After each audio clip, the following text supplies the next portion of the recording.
திருவள்ளுவர் திருக்குறள் சிறப்புகளை விளக்கும் வரலாற்று புகைப்படங்கள் அடங்கிய காட்சி பெட்டகம் வெள்ளி விழா நிகழ்வில் அமைய பெற்றுள்ளது. திருவள்ளுவர் கண்காட்சியினை மாண்புமிகு தமிழ்நாடு முதலமைச்சர் அவர்கள் திறந்து வைத்து பார்வையிட்டு வருகிறார்கள். 1812ஆம் ஆண்டு முதலில் பதிப்பித்த திருக்குறள் பற்றிய ஓலைச்சுவடிகள், அரிய நூல்கள், மின் நூல்கள், உலகில் இருக்கும் திருவள்ளுவர் சிலைகளின் இடங்கள் பற்றிய தகவல்கள், திருக்குறள், திருவள்ளுவர் சார்ந்த புத்தகங்கள் என பல்வேறு தகவல்களுடன் கூடிய திருவள்ளுவர் காட்சி கூடத்தினை மாண்புமிகு தமிழ்நாடு முதலமைச்சர் அவர்கள் திறந்து வைத்து பார்வையிட்டு வருகிறார்கள்.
உலகில் திருவள்ளுவரின் சிலைகள் எங்கெல்லாம் இருக்கின்றன, அந்த இடம் பற்றிய தகவல்கள் திருவள்ளுவர் காட்சிக்கூடத்தில் அமைய பெற்றுள்ளது.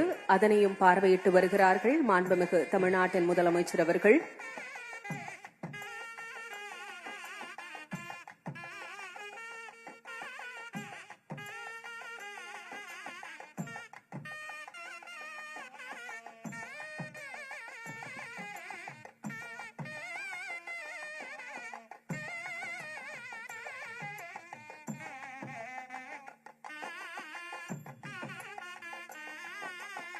ஐயன் திருவள்ளுவருக்காக முத்தமிழறிஞர் கலைஞர் செய்தவை ஏராளம். குறளோவியம் தீட்டினார், குறளுக்கு விளக்க உரை தந்தார், தலைநகரில் வள்ளுவர் கோட்டம் அமைத்தார், அரசு அலுவலகங்களிலும் பேருந்துகளிலும் குறளை எழுதி வைத்து அக்குறள்களை எளிய மக்களுக்கு கொண்டு சேர்த்தார். குமரியில் சிலையமைக்க 1975ஆம் ஆண்டே திட்டமிட்டாலும் அவருடைய கனவு 2000ஆம் ஆண்டில் நிறைவேறியது. சிலையை உருவாக்கும் பொறுப்பினை சிற்பி கணபதி ஸ்தபதி அவர்களிடம் ஒப்படைத்தார். 133 அதிகாரங்களை குறிக்கின்ற வகையில் 133 அடியில் சிலை எழுப்பினார். முத்தமிழறிஞர் கலைஞர் எதை செய்தாலும் கலை நுணுக்கத்தோடு பார்போற்றும் வகையில் செய்வார் என்பதற்கு விண்ணை தொடும் வண்ணம் உயர்ந்து நிற்கின்ற இந்த திருவள்ளுவர் சிலையும் ஒரு சான்று. திருக்குறளின் அறத்துப்பாலின் 38 அதிகாரங்களை குறிக்கும் வகையில் 38 அடி உயரத்தில் பீடமும், 95 அதிகாரங்களை கொண்ட பொருட்பால் மற்றும் இன்பத்துப்பாலை குறிக்கும் வகையில் 95 அடி உயரத்தில் சிலையும் அமைக்கப்பட்டது. கடல் மட்டத்திலிருந்து 30 அடி உயரம் கொண்ட பாறையில் இச்சிலை நிறுவப்பட்டுள்ளது. 7000 டன் எடை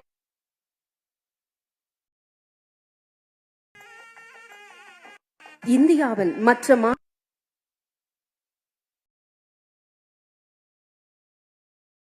வரும் யார் என கேட்டு ஐயன் திரு அவரின் குரட்பாக்களின் வலிமையையும் தெரிந்து கொண்டு செல்கிறார்கள். வள்ளுவனின் புகழ் என்பது தமிழ் மண்ணின்.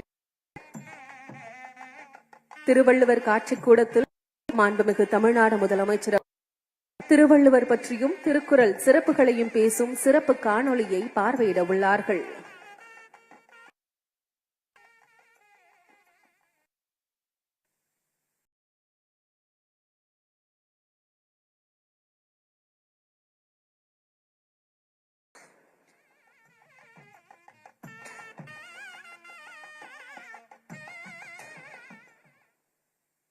பிறப்புக்கும் எல்லா உயிர்க்கும் என உலகத்து உயிர்களை எல்லாம் ஒன்றாக கருதிய மனிதநேயர் ஐயன் திருவள்ளுவர்.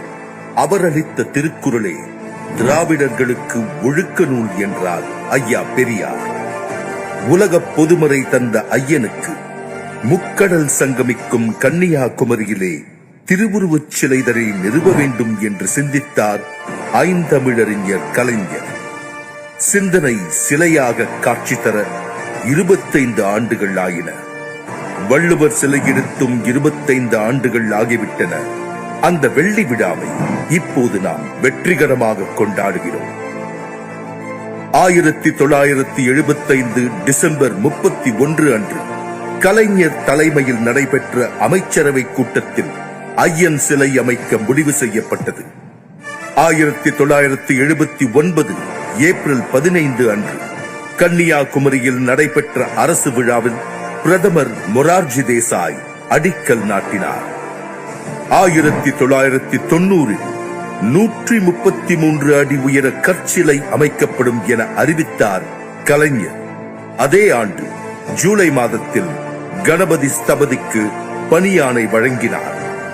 1990 செப்டம்பர் 6 அன்று சிலை அமைக்கும் பணியை தொடங்கி வைத்தார் கலைஞர். புத்தாயிரம் பிறந்தபோது 133 அடியில் ஓங்கி எழுந்து நின்றார் வள்ளுவப் பெருந்தகை. முக்கடலும் தம் அலையுதழால் முத்தமிட்டு வயங்கும் குமரி கடற்கரையில் முப்பால் யாத்த ஞானத்தமிழையன் திருவள்ளுவருக்கு விண்முட்டும் சிறை வடித்து அதை திறந்து வைத்திடும் வாய்ப்பு அமைந்ததே. அந்த வாய்ப்பு என் வாழ்நாளில் என் நினைப்புக்கும் உழைப்புக்கும் கிடைத்த வரமல்லவா.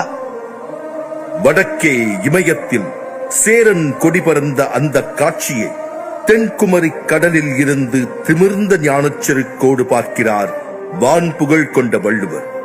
372 நாட்கள் 500 தொழிலாளர்களின் இடைவிடாத அரும்பணியின் நற்பயனாய் 9 கோடி ரூபாய் செலவில் தமிழ்நாட்டின் தென்முனையில் ஒரு புதிய சூரியனாய், இந்தியாவின் காவல் அரணாய், கற்காப்பியமாய் எழுந்து நின்றார் வள்ளுவர். 2000 ஆண்டுகளுக்கு முன்பு முடியாட்சி காலத்தில் வள்ளுவர் இயற்றிய திருக்குறள் குடியாட்சி காலத்திலும் கலங்கரை விளக்கமாய் வழிகாட்டி நிற்கிறது. தன் சிந்தையையும் செப்பம் செய்த வள்ளுவருக்கு நன்றி கடனாய் நம் கலைஞர் குறளோவியம் தீட்டினார். சென்னையிலே கோட்டம் அமைத்தார். நானிலம் போற்றும் வண்ணம் குமரியிலே ஐயனுக்கு சிலை எடுத்தார். இதோ இந்த அலையின் ஓசையிலே குறளின் கானம் கேட்கிறது. காற்றில் கலந்த குறளின் கருத்து 8 திக்கிலும் பரவுகிறது. தந்தை பெரியார், பேரறிஞர் அண்ணா, முத்தமிழறிஞர் கலைஞர் வடிவந்த மாண்புமிகு தமிழ்நாடு முதலமைச்சர் திரு மு.க. ஸ்டாலின் அவர்கள் சிலை திறப்பின் வெள்ளி விழாவை சீரும் சிறப்புமாக கொண்டாட உத்தரவிட்டு இல்லந்தோறும் குரல் ஒலிக்க வழிவகுத்துள்ளார். அது மட்டுமன்று, கடல் நீர் மட்டம் தாழும் வேளையில் வள்ளுவர் சிலைக்கு செல்ல முடியாத மக்களின் தவிப்பை போக்க 37 கோடி ரூபாய் செலவில் விவேகானந்தர் மண்டபத்திற்கும் வள்ளுவர் சிலைக்கும் இடையே 77 மீட்டர் நீளம் 10 மீட்டர் அகலம் கொண்ட கண்ணாடி பாலம் அமைத்து மக்கள் பயன்பாட்டுக்கு திறந்து வைக்கிறார் மாண்புமிகு நம் முதலமைச்சர் அவர்கள். வானோக்கி வாழும் உலகெல்லாம் மன்னவன் கோல் நோக்கி வாழும் குடி.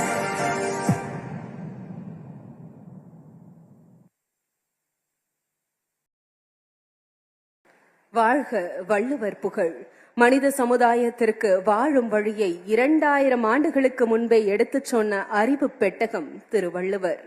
அவரை கொண்டாடி இருக்கிறார் முத்தமிழறிஞர் கலைஞர் அவர்கள். இதோ இன்று வெள்ளி விழா கொண்டாடுகிறார் நம் மாண்புமிகு தமிழ்நாடு முதலமைச்சர் அவர்கள். முத்தமிழறிஞர் கலைஞர் அவர்கள் குமரி முனையில் திருவள்ளுவர் சிலையினை எழுப்பி அதனை திறந்து வைத்த போது இதோ திருவள்ளுவரின் இந்த மரச்சிலையினை தொட்டு வணங்கி மரியாதை செலுத்தினார்கள். அந்த மரச்சிலைக்கு மாண்புமிகு தமிழ்நாடு முதலமைச்சர் அவர்களும் மரியாதை செலுத்தி சிறப்பித்துள்ளார்கள்.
திருவள்ளுவர் காட்சி கூடத்தினை திறந்து வைத்து முதலமைச்சர் அவர்கள் பார்வையிட்டு வருகிறார்கள்.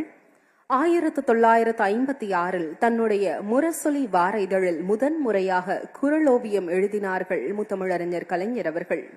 வள்ளுவர் கோட்டத்தை திட்டமிட்ட கலைஞர் திருவாரூர் தேரை நினைவூட்டும் வகையில் வள்ளுவர் கோட்டத்தை அமைத்தார். குமரிமுனையில் வள்ளுவர் சிலையினை வானுயர நிற்க வைத்தார். கையில் உளியெடுத்து அவரே செதுக்கி அப்பணிகளை தொடங்கி வைத்தார். 2000ஆம் ஆண்டின் முதல் நாளில் குமரிமுனையில் வள்ளுவர் சிலை கலைஞரின் கைகளால் திறந்து வைக்கப்பட்டது. இதோ ஐயன் திருவள்ளுவரின் சிலை வெள்ளி விழா காண்கிறது.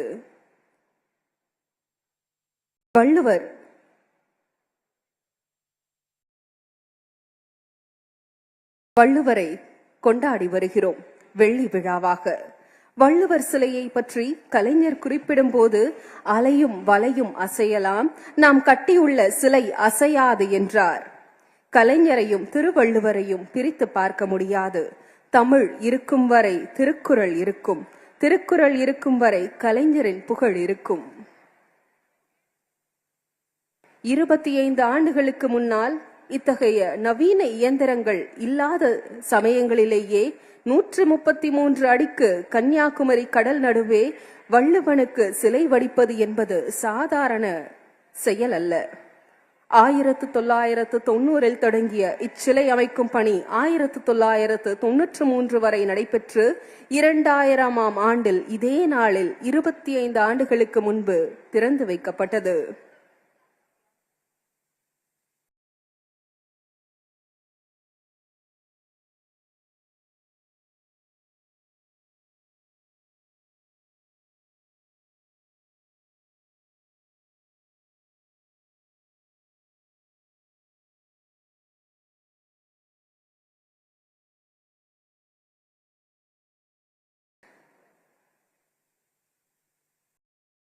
சிலை அமைந்துள்ள ஆதார பீடத்தினை கன்னியாகுமரியிலேயே செய்தனர்.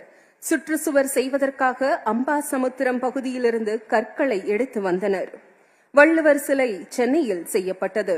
பாலாஜாபாத் பக்கம் சிறுதாமூரிலிருந்து கற்களை எடுத்து வந்துள்ளனர். இக்கற்கள் ஒவ்வொன்றும் 3 முதல் 8 டன் எடை கொண்டவை. இந்த கற்களை கன்னியாகுமரி பாறைக்கு சிறிய படகுகள் மூலம் கொண்டு சென்றனர். செயின் புல்லிங் மூலம் சிறுக சிறுக கற்கள் கட்டுமானத்திற்கு பயன்படுத்தப்பட்டன. குமரி முனையில் இருந்த பாறையின் அளவு வெறும் 2400 சதுர அடிதான். மிகச்சிறிய இடியம். அதில் 7000 டன் எடை கொண்ட சிலையை நிறுவுவது என்பது வரலாற்று சாதனை. அச்சாதனையை நிகழ்த்தி காட்டியிருந்தார் முத்தமிழறிஞர் கலைஞர் அவர்கள். அந்த வரலாற்று இன்று வெள்ளி விழா காண்கிறது. இதோ மாண்புமிகு தமிழ்நாடு முதலமைச்சர் அவர்கள் வெள்ளி விழா நிகழ்விற்கு மேடைக்கு வருகை தர உள்ளார்கள்.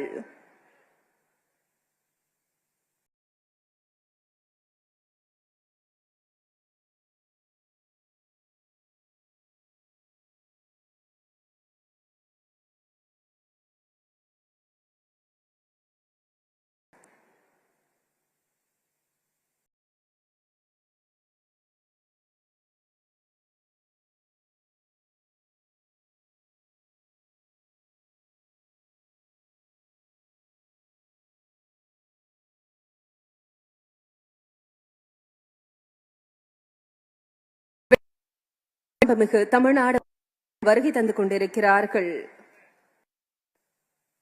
முப்பாலை உள்ளடக்கி திருக்குறள் தந்த ஐயனுக்கு முக்கடல் சங்கமிக்கும் குமரியிலே திருவுருவச் சிலையினை நிறுவ வேண்டும் என சிந்தித்தார் கலைஞர். சிலை ஒன்றை அமைத்தால் எப்படி இருக்கும் என சிந்தித்து பார்த்தார் கலைஞர். அந்த சிந்தனையே சிலிர்ப்பை தந்துள்ளது. அவர் மணக்கண்ணில் குமரி முனையிலே ஒரு கையில் திருக்குறளும் மறு கையில் முப்பால் முத்திரையும் தாங்கி ஓங்கி உயர்ந்து நிற்கும் வள்ளுவர் சிலையை கண்டார். அதனை அப்படியே வடிவமைத்தார். இன்று அச்சிலை வெள்ளி விழா காண்கிறது. வெள்ளி விழா நிகழ்வினை சிறப்பாக நடத்தி வருகிறார்கள் நம் மாண்புமிகு தமிழ்நாடு முதலமைச்சர் அவர்கள்.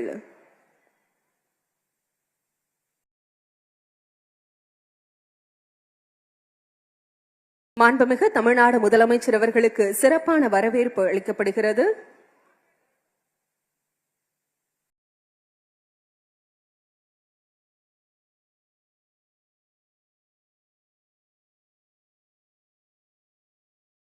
மாண்புமிகு தமிழ்நாட்டின் முதலமைச்சர் அவர்கள் விழா மேடைக்கு வருகை தந்து கொண்டிருக்கிறார்கள்.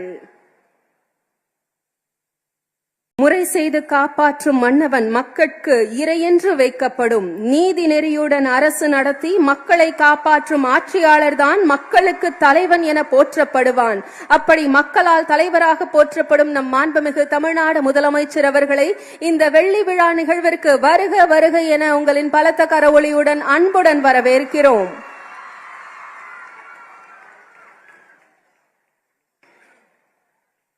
இந்த இனிய நிகழ்வுக்கு வருகை தந்துள்ள மாண்புமிகு தமிழ்நாட்டின் துணை முதலமைச்சர் அவர்களையும் வருக வருக என அன்புடன் வரவேற்கிறோம்.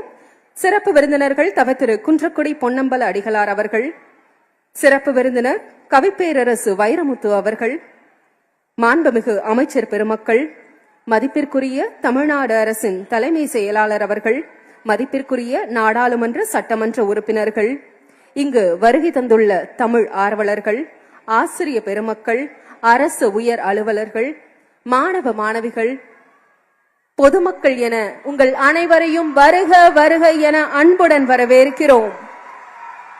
வான் நோக்கி வாழும் உலகெல்லாம் மன்னவன் கோல் நோக்கி வாழும் குடி. உலகில் உள்ள உயிர்கள் வாழ்வதற்கு மழை தேவைப்படுவது போல ஒரு நாட்டின் குடிமக்கள் வாழ்வதற்கு நல்லாட்சி தேவைப்படுகிறது. அத்தகைய நல்லாட்சியினை வழங்கி வருகிறார்கள் நம் மாண்புமிகு தமிழ்நாடு முதலமைச்சர் அவர்கள்.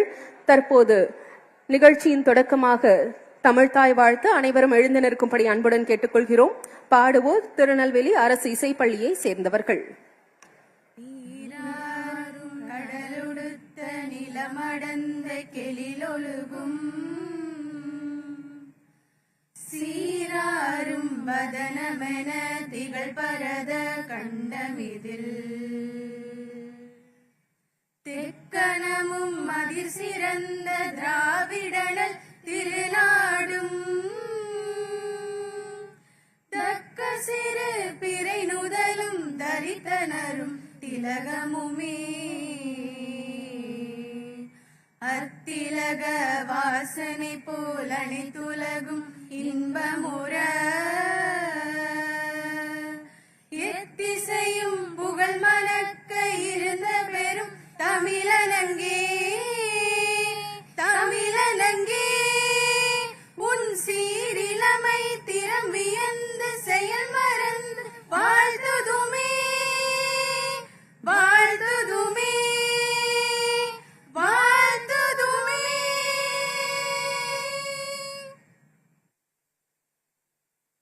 நன்றி. வடக்கே இமயத்தில் சேரன் கொடி பறந்த அந்த காட்சியை தென்குமரி கடலில் நின்று திமிர்ந்த ஞானச் செருக்கோடு பார்க்கிறார் வானளாவிய புகழ் கொண்ட வள்ளுவர். வள்ளுவர் வெள்ளி விழா காணும் இந்த இனிய நாளில் மாண்புமிகு நிதித்துறை அமைச்சர் அவர்களை வரவேற்புரையாற்ற அன்புடன் அழைக்கிறோம்.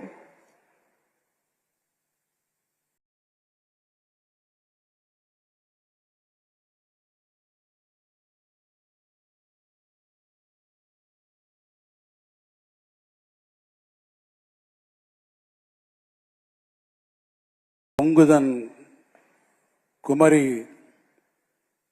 துறையில் எங்கு நோக்கினும் தமிழர் கூட்டம் என்று பாரோர் வியக்கக்கூடிய வகையில் தான் கண்ட வெற்றி விழாக்களுக்கு நடுவில் அவற்றுக்கு சிகரம் வைத்தது போர் ஒரு வெள்ளி விழாவை காணக்கூடிய இந்த வரலாற்று சிறப்பு வாய்ந்த நிகழ்ச்சியினுடைய தலைவர் நம்முடைய மாண்பிற்கினிய தமிழ்நாடு முதலமைச்சர், இந்த விழாவின் கதாநாயகர் நம்முடைய பேரன்பிற்குரிய மாண்புமிகு முதலமைச்சர் அவர்களே, இந்த நிகழ்ச்சியிலே முன்னிலை ஏற்று சிறப்பித்திருக்கக்கூடிய மாண்புமிகு துணை முதலமைச்சர் அவர்களே, நிகழ்ச்சியிலே முன்னிலை ஏற்றிருக்கக்கூடிய மாண்புமிகு நீர்வளத்துறையின் அமைச்சர் அவர்களே, நிகழ்ச்சியில் பங்கு பெற்றிருக்கக்கூடிய அமைச்சர் பெருமக்களே, மாண்புமிகு சட்டப்பேரவையின் தலைவர் அவர்களே, மேடையிலே வீற்றிருக்கக்கூடிய தவ திரு குன்றக்குடி அடிகளார் அவர்களே, மரியாதைக்குரிய கவிப்பேரரசன் வைரமுத்து அவர்களே, மேடையிலே வீற்றிருக்கக்கூடிய தலைமைச் செயலாளர் உள்ளிட்டிருக்கக்கூடிய அரசின் அலுவலர்களே, மாவட்ட ஆட்சியர்களே, சட்டமன்ற நாடாளுமன்ற உறுப்பினர்களே, திரளாக கூடியிருக்கக்கூடிய தமிழ் பெருங்குடி சமுதாயத்தின் எண்ணரும் தமிழ் மக்களே, உங்கள் அனைவருக்கும் நான் என்னுடைய அன்பார்ந்த காலை வணத்தை தெரிவித்துக் கொள்ள விரும்புகிறேன். வரலாற்றினுடைய பாதையில் உலகெங்கும் எண்ணற்ற சிலைகள் நிறுவப்பட்டிருக்கின்றன. உலக அதிசயங்களில் ஒன்றாக கருதப்பட்ட ரோடஸ் சிலை இன்றைக்கு இல்லை. ஆனால் கால வெள்ளத்தாலும் கடல் கோளாலும் என்றென்றும் யாராலும் அழிக்க முடியாத ஒரு உன்னத வானுயர்ந்த ஓங்கி உயர்ந்திருக்கக்கூடிய சிலையை உருவாக்கிய பெருமை, ஐயன் வள்ளுவருக்கு அந்த சிலையை வடித்து தந்த பெருமை நம்மையெல்லாம் ஆளாக்கிய முத்தமிழறிஞர் தலைவர் கலைஞர் அவர்களுக்கு உண்டு என்பதை நாம் மறந்துவிடக் கூடாது. அமெரிக்க நாட்டு சுதந்திர தேவிக்கென்று ஒரு சிலை ஒன்று உண்டு. ஸ்டாச்சு ஆஃப் லிபர்ட்டி என்று புகழ் பெற்ற சிலை அமெரிக்க நாட்டில் உருவாக்கப்பட்டதல்ல. அந்த சிலை அமெரிக்காவுக்கு ஒரு கொடையாக பிரான்ஸ் நாட்டில் இருந்து கொடுக்கப்பட்ட சிலை. ஆனால் முத்தமிழறிஞர் கலைஞர் அவர்கள் உருவாக்கிய வள்ளுவர் சிலையோ முற்றிலுமாக நம்முடைய தமிழ்நாட்டில் மண்ணை தொழில்நுட்பத்தை கொண்டு முழுக்க முழுக்க நம்முடைய நாட்டில் உருவாக்கப்பட்ட சிலை இந்த வள்ளுவர் சிலை. சுதந்திர தேவி சிலைக்கு liberty of enlightening the world என்று அதற்கு பெயரிட்டார்கள். ஆனால் நம்முடைய மாண்புமிகு முதலமைச்சர் அவர்கள் ஐயன் திருவள்ளுவர் சிலைக்கு இன்றைக்கு ஸ்டாச்சு ஆஃப் விஸ்டம் என்று சொல்லி பேரறிவின் பெருஞ்சிலை என்று அதற்கு இன்றைக்கு புகழாரம் சூட்டி மகிழ்ந்திருக்கிறார்கள். சிலை என்பதற்கு பல பொருள்கள் இருக்கிறது. சிலை என்பதற்கு வெறும் கல்லாக இல்லாமல் வில்லாகவும் பொருள் கொண்டிருக்கக்கூடிய மொழி நம்முடைய தமிழ் மொழி. ஆனால் சிலை என்கின்ற அந்த சொல் திருக்குறளிலே எந்த இடத்திலும் கையாளப்படவில்லை. ஒரு இடத்திலே வள்ளுவர் கல் நின்றவர் என்று சொல்லுகிறார். அது சிலையாக அல்லாமல் நடுகல்லாக ஒரு போர் வீரனுக்கு எழுப்பக்கூடிய அந்த வார்த்தையாக அவர் அதை பயன்படுத்தி இருக்கிறார். அதை சொல்லுகிற போது வள்ளுவர் சொல்லுகிறார், என் தலைவனை போர்க்களத்திலே எதிர்த்து நின்றிருக்கக்கூடிய எவரும் அதற்கு பரிசாக அவர்கள் கல்லாகி மாறி போயிருக்கக்கூடிய அந்த சூழ்நிலையைத்தான் அவர்கள் பெற்றிருக்கிறார்கள். அதை போல அவரிடம் என்னுடைய தலைவனிடம் மோதுவதை பற்றி நீங்கள் யோசித்துக் கொள்ளுங்கள் என்று சொல்லுகிறார்கள். அதை போல அரசியல் களத்திலே தன்னை எதிர்த்தவர்கள் யாராக இருந்தாலும் அவர்களுக்கு தோல்விகளே பரிசாக அளித்து பழக்கப்பட்டிருக்கக்கூடிய நம்முடைய முதலமைச்சர் அவர்கள் இன்றைக்கு கலைஞர் வெடித்திருக்கக்கூடிய இந்த கற்சிலைக்கு வள்ளுவனை வெடித்திருக்கக்கூடிய இந்த கற்சிலைக்கு பெரும் புகழாரம் சூட்டி மிகப்பெரிய ஒரு வாய்ப்பாக விவேகானந்தர் பாறையையும் நம்முடைய திருவள்ளுவர் சிலையும் இணைக்கக்கூடிய இந்த கண்ணாடி பாலத்தையும் இன்றைக்கு திறந்து வைத்திருக்கிறார்கள். இந்தியாவிலேயே கடல் மீது இவ்வாறு அமைக்கப்பட்டிருக்கக்கூடிய கண்ணாடி பாலம் முதன்முறையாக இந்த இடத்திலே அமைந்திருக்கிறது என்பது ஒரு மிகப்பெரிய சிறப்பு. தலைவர் அவர்களே, சிலை பேசாது, ஆனால் குரல் பேசும். குரல் பேசும் காலமெல்லாம் தலைவர் கலைஞர் அவர்களுடைய புகழை பேசும். அப்படி தலைவர் கலைஞர் அவர்களை இந்த சிலையுடைய இந்த புகழை இந்த சிலை பேசும் காலமெல்லாம் மாண்புமிகு முதல்வர் அவர்களே, உங்கள் காலம் நிச்சயமாக போற்றும், வரலாறு உங்களை வாழ்த்தும் என்று சொல்லி வந்திருக்கக்கூடிய அனைவரையும் மீண்டும் ஒருமுறை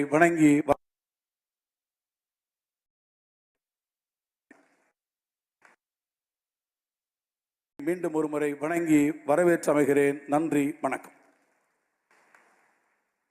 மாண்புமிகு அமைச்சர் அவர்களுக்கு மனமார்ந்த நன்றி. தற்போது விருந்தினர்களை சிறப்பிக்கும் தருணம்.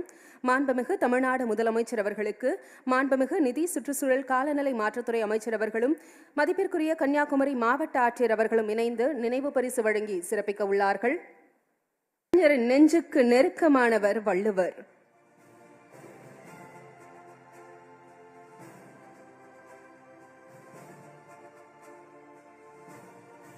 வள்ளுவருக்காக கலைஞர் வடித்த குறள் ஓவியம் அவர் எழுப்பிய வள்ளுவர் கோட்டம், வெள்ளி விழா காணும் வானுயர குமரிமுனையில் நிற்கும் பேரறிவு சிலை, இவற்றை தாங்கிய நினைவு பரிசு மாண்புமிகு தமிழ்நாடு முதலமைச்சர் அவர்களுக்கு வழங்கி சிறப்பிக்கப்படுகிறது.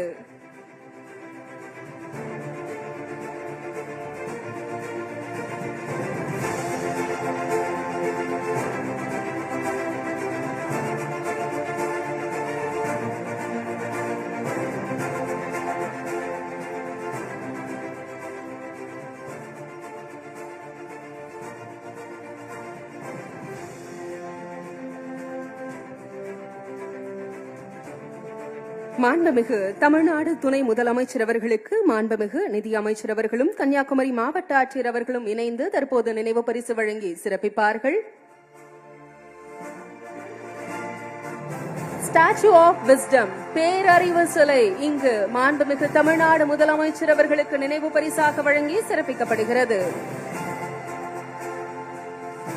இந்தியாவில் முதன்முறையாக கடல் நடுவே கண்ணாடி பாலம் எனும் வரலாற்றையும் தமிழ்நாடு நெடுஞ்சாலைத்துறை உருவாக்கியுள்ளது. தற்போது மாண்புமிகு பொதுப்பணிகள், நெடுஞ்சாலைகள், சிறு துறைமுகங்கள் துறை அமைச்சர் அவர்கள் மாண்புமிகு தமிழ்நாடு முதலமைச்சர் அவர்களுக்கு பொன்னாடை அணிவித்து புத்தகம் வழங்கி சிறப்பிப்பார்கள்.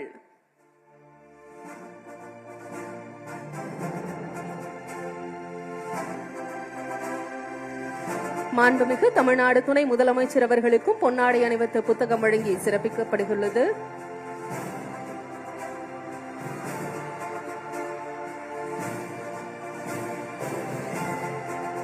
மாண்புமிகு நீர்வளத்துறை அமைச்சர் அவர்களுக்கும் பொன்னாடை அணிவித்து புத்தகம் வழங்கி சிறப்பிக்கப்படுகிறது.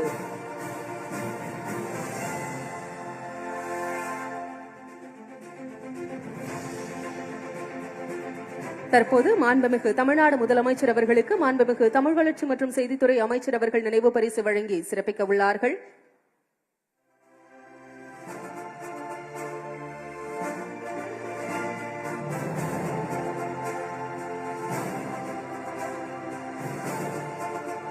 ஐயன் திருவள்ளுவர் அவர்களின் சிலை மாண்புமிகு தமிழ்நாடு முதலமைச்சர் அவர்களுக்கு வழங்கி சிறப்பிக்கப்படுகிறது. மாண்புமிகு தமிழ்நாடு துணை முதலமைச்சர் அவர்களுக்கும் மாண்புமிகு தமிழ் வளர்ச்சி மற்றும் செய்தித்துறை அமைச்சர் அவர்கள் நினைவு பரிசு வழங்கி சிறப்பிக்கிறார்கள்.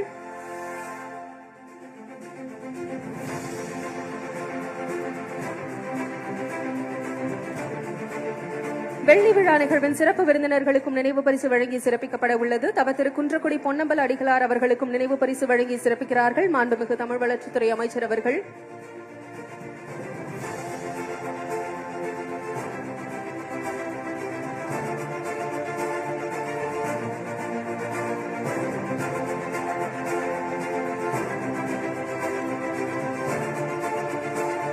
கவிப்பேரரசு வைரமுத்து அவர்களுக்கும் நினைவு பரிசு வழங்கி சிறப்பிக்கப்பட உள்ளது.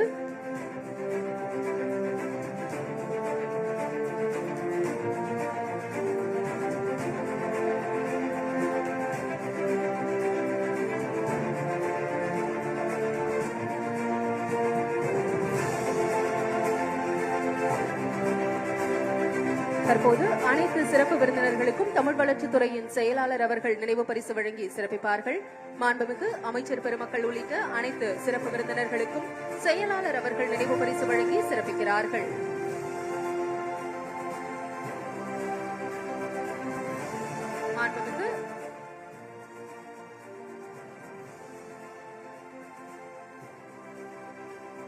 மாண்புமிகு நிதித்துறை அமைச்சர் அவர்கள், மாண்புமிகு நீர்வளத்துறை அமைச்சர் அவர்கள் உள்ளிட்ட அனைத்து அமைச்சர் பெருமக்களுக்கும் மாண்புமிகு தமிழ் வளர்ச்சி மற்றும் செய்தித்துறை அமைச்சர் அவர்கள் நினைவு பரிசு வழங்கி சிறப்பிக்கிறார்கள்.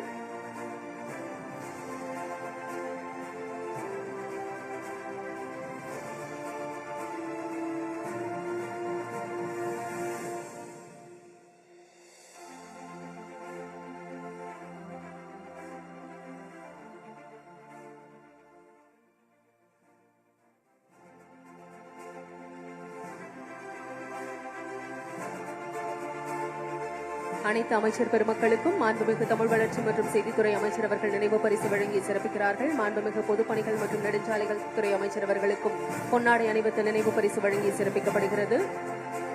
மதிப்பிற்குரிய தமிழ்நாடு அரசின் தலைமை செயலாளர் அவர்களுக்கும் நினைவு பரிசு வழங்கி சிறப்பிக்கப்படுகிறது.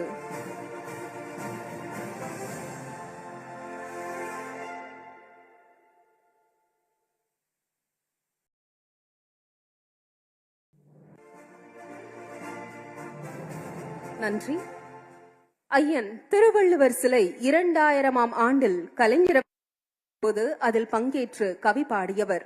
முத்தமிழறிஞர் கலைஞரை தன் தமிழ் ஆசானாக கொண்டாடுபவர். வள்ளுவர் முதற்றே உலகு என தன் பேனாமுனையால் ஐயன் வள்ளுவருக்கு எழுத்து மாலையிட்டு வருபவர். அதிகாரம் 134 என ஓர் அதிகாரம் இயற்றி ஐயன் வள்ளுவரையும் முத்தமிழறிஞர் கலைஞரையும் சிறப்பித்த கவிப்பேரரசு வைரமுத்து அவர்களை முன்னிலை உரையாற்ற அன்புடன் அழைக்கிறோம்.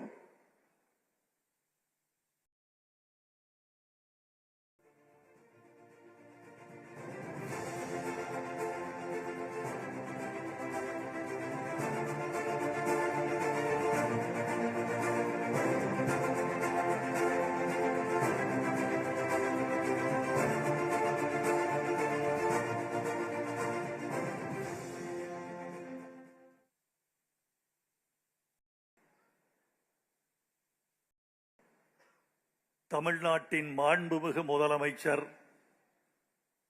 நல்லாட்சி நாயகர்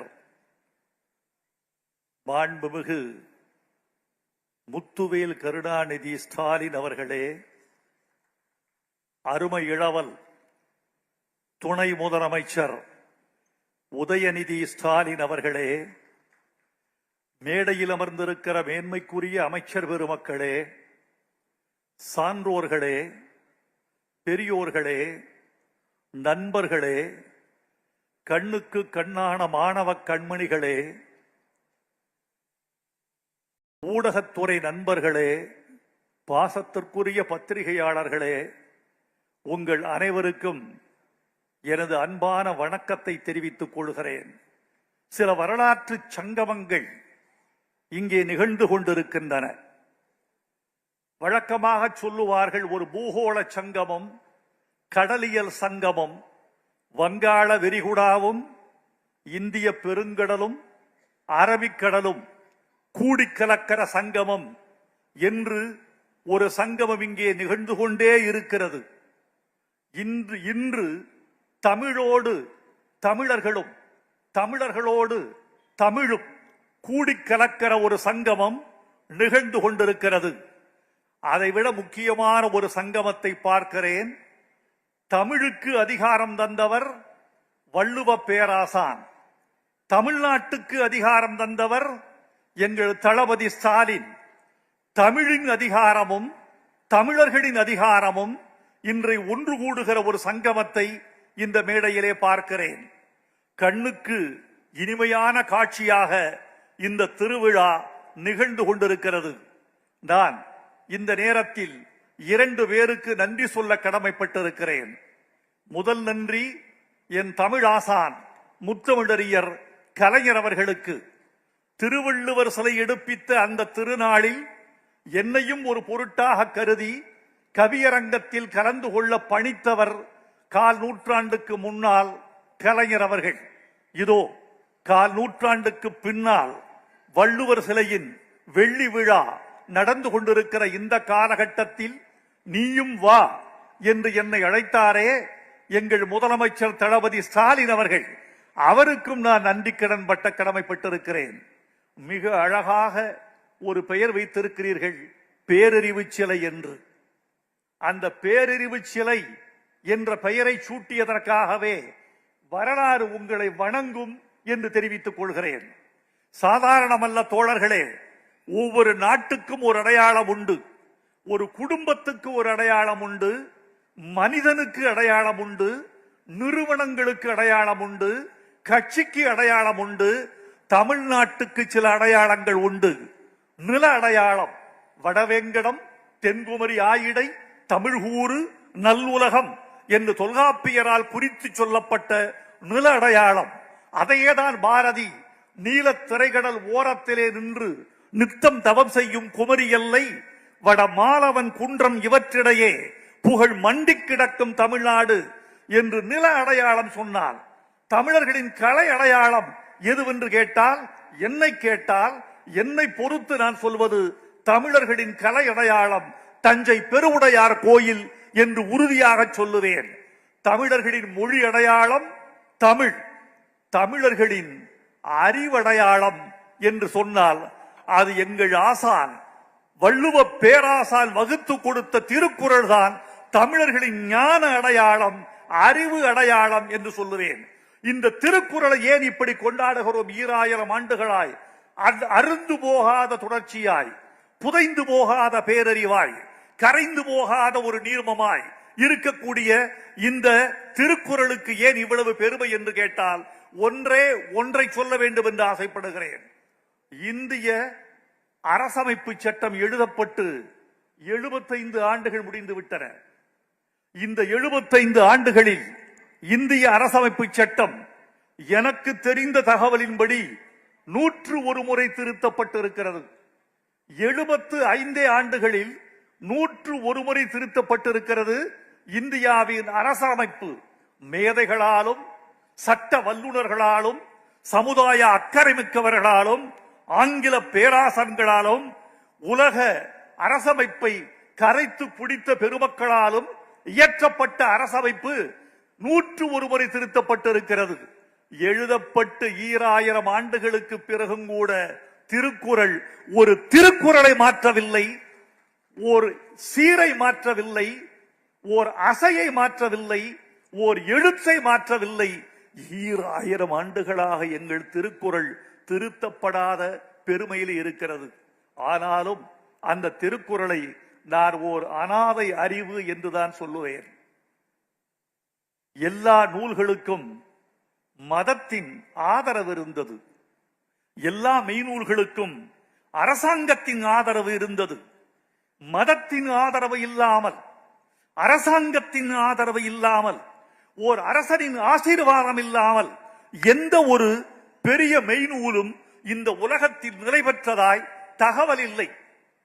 ஐரோப்பிய சட்டங்கள் எல்லாம் எதனால் ஆக்கப்பட்டது தெரியுமா? கிரேக்க ரோமானிய மெய்நூல்களால் மட்டும்தான் ஐரோப்பிய சட்டங்கள் ஆக்கப்பட்டன. யூதர்களின் சட்டங்கள் எதனால் ஆக்கப்பட்டது தெரியுமா? விவிலியத்தின் பழைய ஏற்பாடுகளை கடன் வாங்கித்தான் யூதர்களின் சட்டம் இயற்றப்பட்டது. கன்ஃபியூசியஸின் தத்துவங்களை வாங்கித்தான் சீனர்களின் ஹான் அரச மரபு ஓர் அரச சமயத்தை உண்டாக்கி கொண்டது.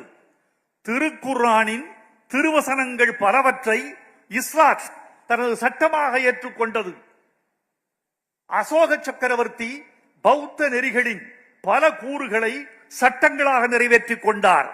ஆனால் தோழர்களே, எந்த அரசனின் ஆதரவும் இல்லாமல், எந்த மதத்தின் ஆதரவும் இல்லாமல், எந்த அரசாங்கத்தின் ஆதரவும் இல்லாமல் காலத்தில் மிதந்து மிதந்து மிதந்து தன் ஞானத்தால் கரையேறிய நூல் தமிழன் எழுதிய திருக்குறள் என்பதற்காக நீங்கள் பெருமைப்பட்டுக் கொள்ளலாம்.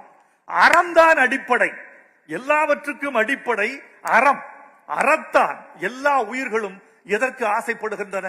ஒரு புழு எதற்கு ஆசைப்படுகிறது? தான் வசதியான இடத்தில் சென்று தங்கிவிட வேண்டும் என்று ஆசைப்படுகிறது. ஒரு கொசு எதற்கு ஆசைப்படுகிறது?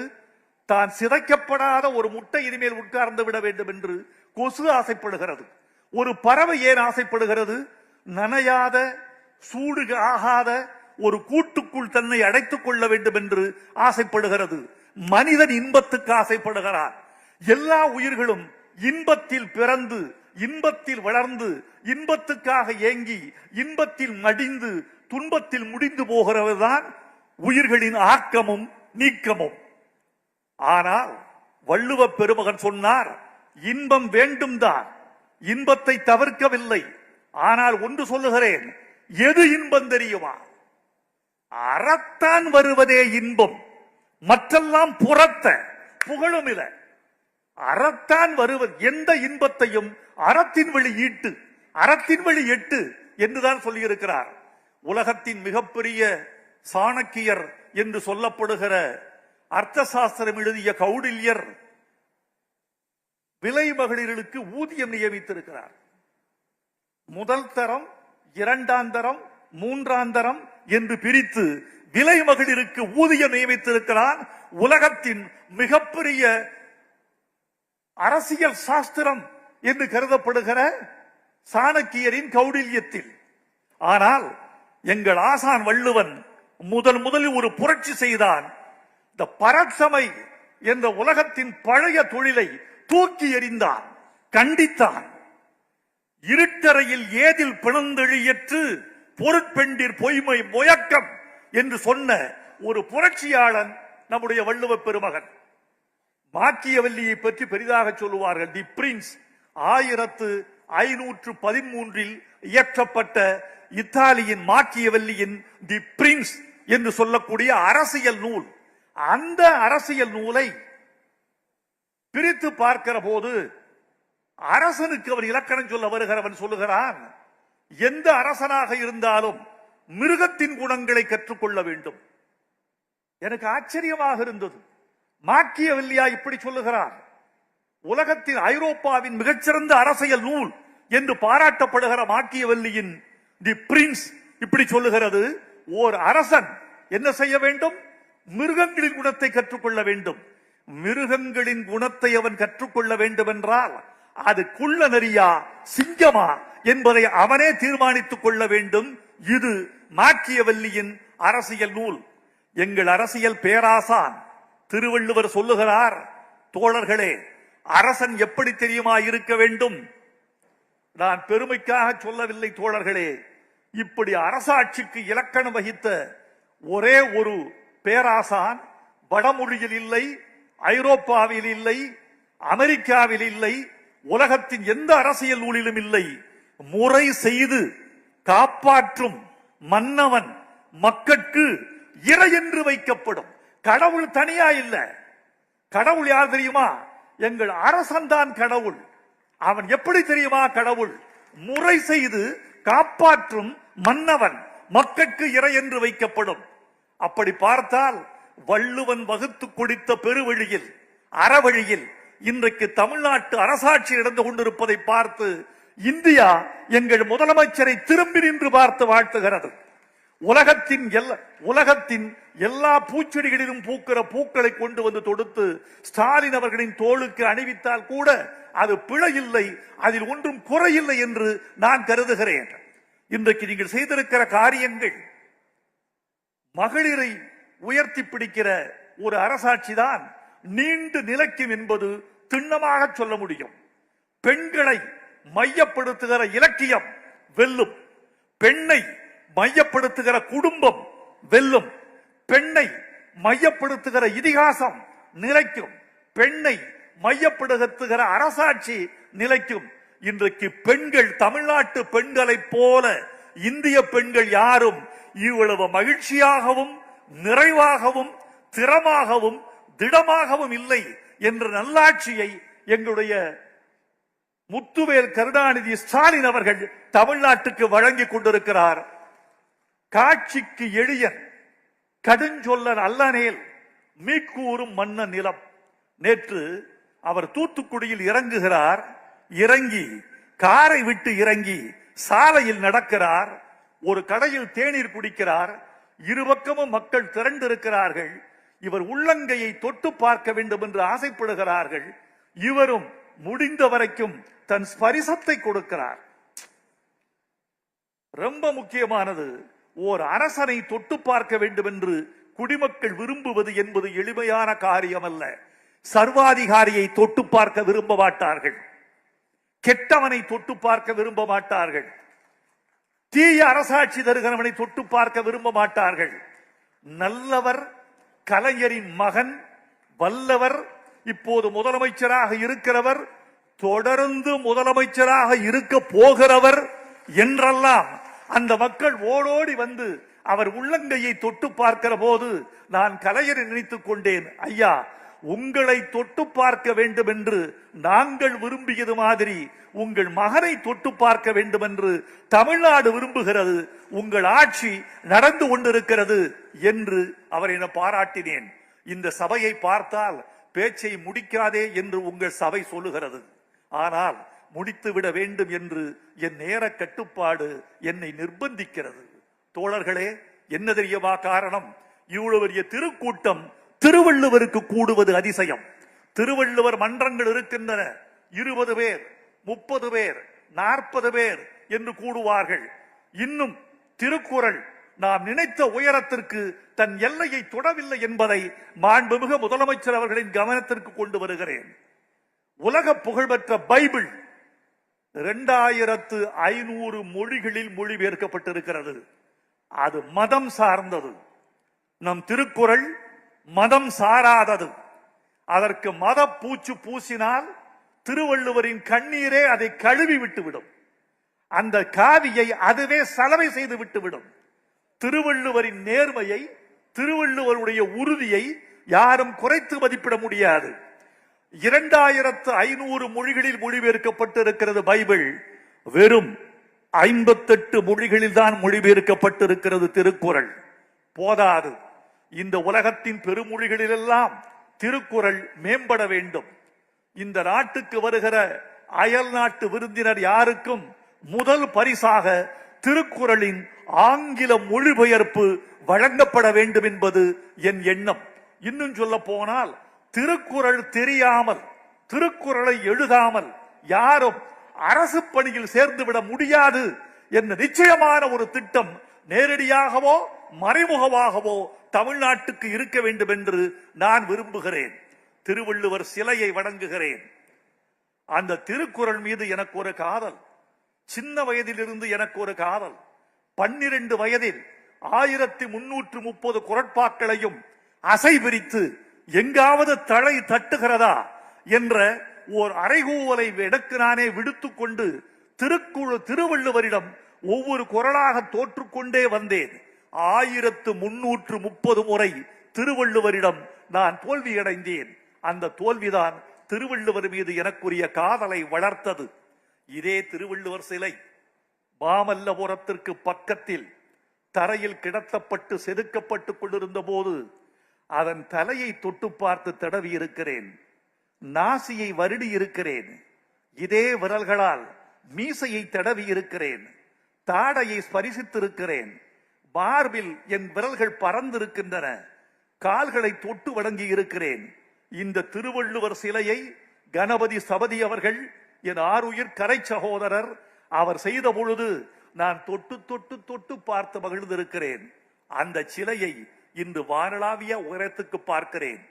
தமிழர்களே, இளம் மாணவர்களே, கண்மணிகளே, நீங்கள் எழுதிக் கொள்ளுங்கள். இந்தியாவின் பூகோளத்தை மாற்றி அமைத்தவர் கலைஞர் என்பதை நீங்கள் எழுதிக் கொள்ளுங்கள். தென்னாட்டில் விவேகானந்தர் சிலை இருக்கிறதே, அதுதான் குமரி முனை என்றொரு பூகோள எல்லை இந்தியாவில் இருந்தது. அதை மாற்றி திருவள்ளுவர் சிலை வானத்தை பார்த்து நிற்கிறதே, அதுதான் குமரி முனை என்று தமிழுக்கு பெருமையை, தமிழருக்கு பெருமையை, தமிழ் ஞானத்துக்கு உயரத்தை வகுத்துவிட்டு போனவர் முத்தமிழறிஞர் கலைஞர் அவர்கள். அவருடைய புகழ் இந்த சிலை இருக்கும் வரை ஓங்கும் என்று நினைக்கிறேன். வடக்கே ஒரு மலை இருக்கிறது, தெற்கே ஒரு சிலை இருக்கிறது. அந்த மலை காலப்போக்கில் கவிழ்ந்தாலும் கவிழலாம், கரைந்தாலும் கரையலாம். ஏனென்றால் இமயமலை இப்போது இருக்கிற இடம் கடலாக இருந்த இடம். அது கடல் என்பதற்கு ஆதாரம் இமயமலையின் விலாவில், இமயமலையின் கழுத்தில், இமயமலையின் வயிற்றில் கடற்பாசிகளும் கடற்சங்குகளும் இன்னும் கூட காண கிடைக்கின்றன என்பது வரலாற்று ஆய்வாளர்களின் துணிவு. ஆனால் எங்கள் திருவள்ளுவர் சிலை 1000 சுனாமிகள் வந்தாலும், 1000 கடற்கோள்கள் மூண்டாலும் வானத்திற்கு வணக்கம் சொல்லிக் கொண்டு அந்த சிலை வாழ்ந்து கொண்டே இருக்கும் என்று நிச்சயமாக கருதுகிறேன். இந்த நேரத்தில் ஒரு நிறைவான அறிவிப்பை வெளியிட்டுவிட்டு நான் விடைபெற வேண்டும் என்று ஆசைப்படுகிறேன். சின்ன வயதிலிருந்து காதல் செய்த திருக்குறள், நான் கழித்து கிடந்த திருக்குறள், பாடி பாடி கிடந்த திருக்குறள், ஓதி ஓதி மகிழ்ந்த திருக்குறள். அந்த திருக்குறளுக்கு என்னுடைய 70 வயதில் எனக்கு ஒரு ஆசை வந்திருக்கிறது. தருமர், மணக்குடவர், தாமத்தர், நச்சர், பரிதி, பரிமேலழகர், திருமலையர், மல்லர், பரிப்பெருமாள், காளிங்கர், வள்ளுவர் நூற்கு எல்லை உரை செய்தார் இவர். இத்தனை பேர் உரை செய்திருக்கிறார்கள் திருக்குறளுக்கு. பாரதிதாசன் உரை செய்திருக்கிறார். நாவலர் நெடுஞ்செழியன் உரை செய்திருக்கிறார். புலவர் குழந்தை உரை செய்திருக்கிறார்.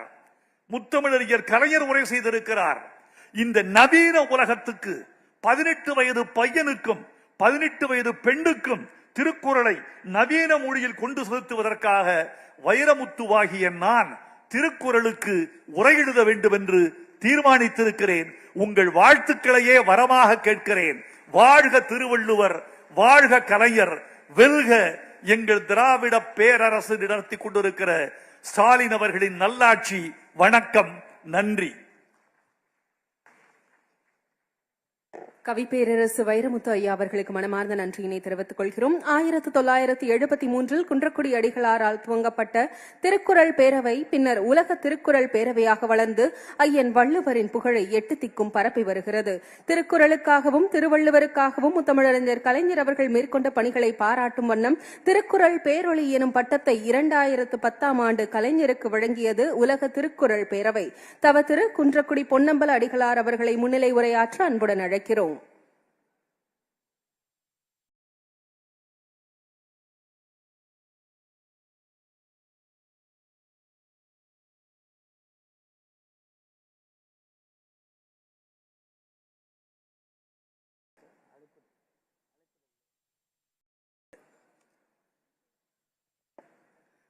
வளைவதற்கென்று பிறந்ததுதான் நாணல், வந்து மணப்பதற்கென்றே பிறந்தவைதாம் மலர்கள், நெளிவதற்கென்றே பிறந்தவைதாம் சாலைகள், நீண்டு உயர்வதற்கென்றே பிறந்தவைதாம் மரங்கள். திருவள்ளுவரின் புகழ் பாடுவதற்கும் திருக்குறள் நெறியை பரப்புவதற்கென்றும் பிறந்தவர்தான் நம் முத்தமிழறிஞர் கலைஞர் அவர்கள். அந்த உணர்வுகளை சுமந்து கொண்டுதான் இந்த அரங்கத்தில் ஒரு நாள் காலை நான் குடையிடம் கேட்டேன், நீ விரும்புவது மழையில் நனைவதிலா வெயிலில் காய்வதிலா? ஒரு நாள் காலை நான் குடையிடம் கேட்டேன், நீ விரும்புவது மழையில் நனைவதிலா வெயிலில் காய்வதிலா? குடை புன்னகைத்தது. திரும்ப கேட்டேன். குடை சொன்னது, என் கவலையெல்லாம் அதை பற்றியதல்ல, என் கவலையெல்லாம் எப்படிப்பட்ட பேய்மழை ஆனாலும் என் மக்களை நனைய விடாமல் காப்பாற்றுவது, எப்படிப்பட்ட வெயிலானாலும் என் மக்களை காய விடாமல் காப்பாற்றுவது. அப்படித்தான் இரவு பகலாக இமைப்பொழுதும் துஞ்சாது எந்த பேரிடர் தமிழகத்தை தாக்கினாலும் தமிழ்நாட்டு மக்களை கண்ணை இமைகாப்பது போல் காத்துக் கொண்டிருக்கிற மாண்புமிகு முதல்வர் அவர்களே,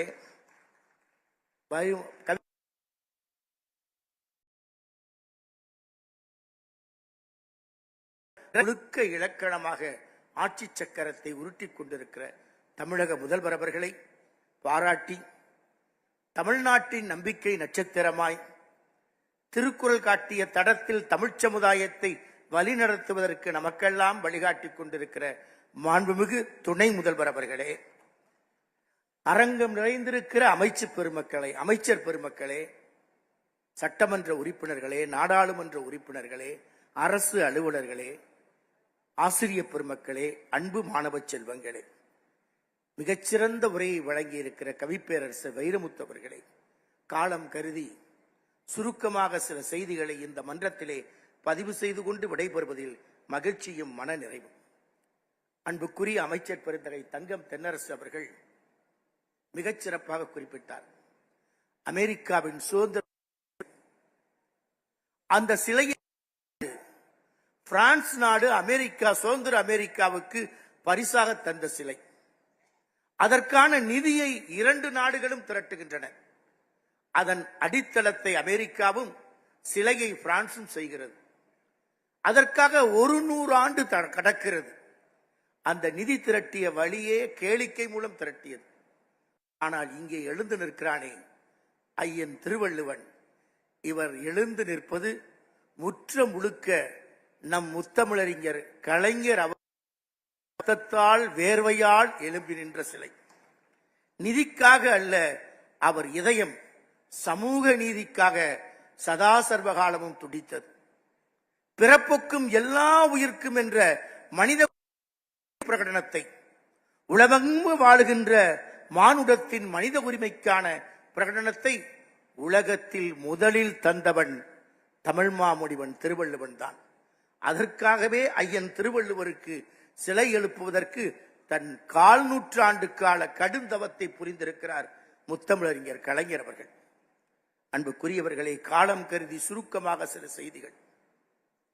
நமக்கு நிறைய பிரச்சனைகள், நிறைய சந்தேகங்கள், நிறைய கவலைகள். இவற்றையெல்லாம் தீர்க்க ஒரே வழி எது? திருவள்ளுவர் காட்டுகிற திறவுகோல் இதுதான். மனித குலத்தின் எல்லா சிக்கல்களையும் தீர்ப்பதற்கான தீர்வு கற்க என்றார். கற்பது மட்டுமல்ல, கற்றதன் வழியில் என்றார்.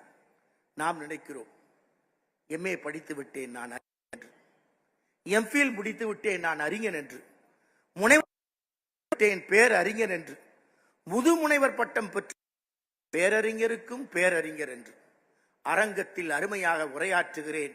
நான் தான் நடமாடும் அறிவு ஜீவி என்று நம்பிக்கை. பதிப்பித்து குவித்து விட்டேன். மேதமையின் விலாசம் நான் தான், மேதமையின் முகவரி நான் தான் என்று நம்பிக்கை. ஆனால் தமிழ் மாமணிவன் திருவள்ளுவன் சிரிக்கிறான். இதுவா அறிவு? அவன் கைகோள் எது? நேற்று மனித குலத்திற்கு ஒரு துன்பம் இருந்தது, சுனாமியாக சுருட்டி போட்டது. அதற்கடுத்து மனித குலத்திற்கு ஒரு துன்பம் வந்தது, கொரோனா என்று நம் குரல் வலையை பற்றி கொண்டது. அடுத்து பேரிடர் தாக்குதல்கள் வெள்ளமென வந்தன. எத்தனை துன்பங்கள் வந்தாலும் அந்த துன்பத்தை யார் இன்பமாக மாற்றி காட்டுகிறார்களோ அவர்கள்தான் அறிவின் அடையாளம் உள்ளவர்கள் என்று திருவள்ளுவர் சொல்கிறார். அப்படி என்றால் அந்த அடையாளத்திற்கு முழுமையும் உரியவர்தான் நம் மாண்புமிகு தமிழக முதல்வர் அவர்கள். கொரோனா வந்த போது கூட தன் உயிரை பற்றி கவலைப்படவில்லை. வெள்ளத்தாக்குதல்கள் வந்த போது கூட தன்னை பற்றி கவலைப்படவில்லை. யார் மனித குலத்தின் துன்பத்தை இன்பமாக மாற்றுகிறார்களோ அவர்கள்தான் அறிவின் அடையாளத்தை அணிந்து செல்பவர்கள் என்று சொன்னவர் திருவள்ளுவர். நிறைய சிந்திக்கலாம். இந்த அரங்கத்திலே எண்ணி பார்க்கிறோம், 1/4 நூற்றாண்டுக்கு முன்பு இந்த அரங்கத்தின் முன்வரிசையிலே முத்தமிழறிஞர் முதல்வர் கலைஞர் அவர்கள் அமர்ந்திருந்து 3 நாள் நிகழ்வுகளையும் கண்கொட்டாமல் செவிப்புலனில் உள்வாழ்த்துக்களுக்கு மதிப்பளித்து அறிவின் சுதந்திரத்திற்கு மிகப்பெரிய அடையாளம் தந்து வீற்றிருந்தார்கள். நம்மையும் கைகுலி அருகே அமர்த்தினார்கள். அந்த உரை தன்னுடைய வாழ்நாளில் 1975 தொடங்கிய சிந்தனை இந்த அரங்கம் அறியும், அமைச்சர்கள் அறிவார்கள். 1975 என்ற தாய் இந்த திருவள்ளுவர் சிலைக்காக 10 மாதத்தில் பிரசவம் நடக்க வேண்டும். 25 ஆண்டு காலம் பிரசவித்து பெற்ற பெருந்தவம்தான் இந்த ஆழிப்பேரலை சூழ நடுவே இருக்கிற தமிழ் மாமணிவன் திருவள்ளுவன். உலகத்தையே சுனாமி சுருட்டி போட்டது. ஆனால் சுனாமிக்கு அஞ்சாமல் நிமிர்ந்து நின்றது தமிழ் மாமணிவன் திருவள்ளுவன் என்றால் அதற்கு பின்புலம் கலைஞர் சிந்திய வேர்வைதான். நாம் நிறைய சிந்திக்கலாம். இந்த திருவள்ளுவர் சிலையை எழுப்புவதற்கு மிகப்பெரிய தொழில்நுட்ப சவால் இருந்தது. 4 ஏக்கர் நிலப்பரப்பில் சுவாமி விவேகானந்தரின் மண்டபம், 22,000 சதுர அடிதான் திருவள்ளுவர் சிலை நிற்கிற இடம். 22,000 சதுர அடியில் உலகத்தில் இன்னொரு அதிசயத்தை உருவாக்க முடியும் என்பதால் அது நிற்கிற இடம். 22,000 சதுர அடியில் உலகத்தில் இன்னொரு அதிசயத்தை உருவாக்க முடியும் என்பதால் அது முத்தமிழறிஞர் கலைஞர் ஒருவரால் தான் முடியும். சிலை எழுந்தது. 75 தொடங்கிய பணி 90 தலைவர் கலைஞரே உளியால் அடித்து அந்த பணியை தொடங்குகிறார். ஆனால் 2000 தான் அந்த பணி நிறைவு பெறுகிறது. 25 ஆண்டு காலம் எத்தனையோ போராட்டங்கள். சிலை செய்ய வேண்டாம், ஆட்சிக்கு ஆபத்து என்று கூட சொன்னார்கள். என் ஆட்சியே போனாலும் கவலை இல்லை, தமிழ் மாமுனிவன் திருவள்ளுவரின் சிலை இங்கு எழுந்துதான் இருக்க வேண்டும் என்று சொன்னார். கணபதி சபதியிடம் ஒப்படைத்த அந்த ஒப்படைப்பு, அர்ப்பணிப்பு, அதற்கு பிறகு சிலை எழுந்தது. நண்பர்களே, ஒரு மிகப்பெரிய கடும் தமிழ்த்தவத்தை புரிந்து ஒரு நாள் அல்ல, 2 நாள் அல்ல, 25 ஆண்டு காலம் உறங்காமல் இருந்து எழுப்பிய அந்த திருவள்ளுவரின் சிலை எழுப்பிய பிறகு திறப்பு விழா கலைஞருக்கு தன் வாழ்நாளில் கிடைத்த பெரும் மகிழ்ச்சியாக 3 நாளும் அந்த விழாவிலே அவர் அமர்ந்து ஒவ்வொருவர் உரையையும் கேட்டு மகிழ்ந்து உலகத்தில் அவராற்றிய உரைதான் உன்னதமிக்க உரை. உலக புகழ்மிக்க உரைகள் ஏராளம் உண்டு. இதே விவேகானந்தர் மண்டபத்திலே விவேகானந்தர் பாறையில் கடுந்தவம் புரிந்தாரே, அமெரிக்காவின் சிகாகோ நகரத்தில் உரையாற்ற தொடங்குகிறார். அவருக்கு வாய்ப்பு மறுக்கப்படுகிறது. இந்த பரதேசி பக்கிரி என்ன பேசிவிடப் போகிறார் என்று அயர்ந்து கிடந்த போது இந்தியாவின் ஆன்மீகம் எது என்று அடையாளத்தை காட்டியவர் இங்கு மண்டபத்தில் எழுந்தருளி இருக்கிறார். அவராற்றிய பேருரை சிகாகோ பேருரை. அதை போல அமெரிக்காவின் விடியலுக்காக, கருப்பின மக்களின் விடியலுக்காக போரை நடத்திய ஆபிரகாம் லிங்கன் ஆற்றிய ஒற்றை வரிதான் உலக புகழ்மிக்க பேருரை. மக்களால் மக்களுக்காக உருவாக்கப்பட்ட மக்களின் அரசாங்கம் என்ற பொன்னெழுத்துக்களில் பொறிக்கத்தக்க வாசகம். அதை போல ஒரு பேருரையை உலகம் சந்தித்ததென்றால் 25 ஆண்டு காலத்திற்கு முன்பு இதே கன்னியாகுமரி கடற்கரையில் இதே அரங்கத்தில் முத்தமிழறிஞர் கலைஞர் ஆற்றிய உரைதான் உலக புகழ்மிக்க பேருரை. என்ன குறிப்பிட்டார்? எல்லோரையும் அழைத்தார். திருக்குறள் மாணவர்களுக்கு ஆயுள் முழுவதும் 1000 ரூபாய் பரிசு தந்தார். மேடையில் இருக்கிறார். திருவள்ளுவர் சிலைக்கு வெளிச்சம் ஊட்டப்படுகிறது, ஒளிவெள்ளம் பாய்ச்சப்படுகிறது. கலைஞர் குறிப்பிடுகிறார், இந்த மேடையில் நான் பேசுவேனோ, பேச முடியாத நிலையை அடைவனோ என்ற நிலையில்தான் இருக்கிறேன். மருத்துவரிடம் மாத்திரைகளை எடுத்துக்கொண்டுதான் இந்த அரங்கத்தில் நான் உங்கள் முன்னால் நிற்கிறேன் என்றார். அந்த பேச்சின் உச்சம் என்ன? எல்லோரையும் பெயர் சொல்லி அழைத்தார். தமிழ் அறிஞர்களே, அமைச்சர் பெருமக்களே, சட்டமன்ற உறுப்பினர்களே, அரசியல் தலைவர்களே, நம்மையும் தனித்து அடிகளார் அவர்களே என்றார். ஏனென்றார் அரங்கத்தில் இந்த ஒற்றை அடிகளார் தான் இருந்தார். அடிகளார் அவர்களே, நாம் இனி எல்லோரும், அடிகளார் இங்கே பேசும்போது குறிப்பிட்டார், திருவள்ளுவரை ஒரு வட்டத்திற்குள் அதை நான் முழுக்க ஏற்றுக்கொள்கிறேன். இதுவரை நானும் திருவள்ளுவரை கவிஞர் என்றேன், புலவர் என்றேன். அதற்காக நான் மன்னிப்பு கோருகிறேன். ஆனால் இனிமேல் நாம் அனைவருமே ஐயன் திருவள்ளுவர், ஐயன் திருவள்ளுவர் என்று அழைத்திடுவோம் என்றார். அதைத்தான் இன்றைக்கு நாம் எண்ணி பார்க்கிறோம். ஐயன் திருவள்ளுவர் என்று அழைத்த அவரை ஜனவரி 9 அன்று, ஜனவரி 1 அன்று இங்கே வெள்ளி விழா, இங்கே திருவள்ளுவர் சிலை திறப்பு விழா. ஜனவரி 9 அன்று திருச்சியிலே ஜமால் முகமது கல்லூரியிலே உலக திருக்குறள் பேரவை அவருக்கு பாராட்டு நடத்துகிறது. திருக்குறள் முதல்வர் என்ற பாராட்டு. தலைவர் கலைஞர் அவர்கள் பேசினார்கள். எனக்கு பொன்னம்பல அடிகளார் அவர்களின் உலக திருக்குறள் பேரவை திருக்குறள் முதல்வர் என்ற பட்டத்தை தந்திருக்கிறது. நான் மகிழ்ச்சியோடு மனநிறைவோடு ஏற்றுக்கொள்கிறேன்.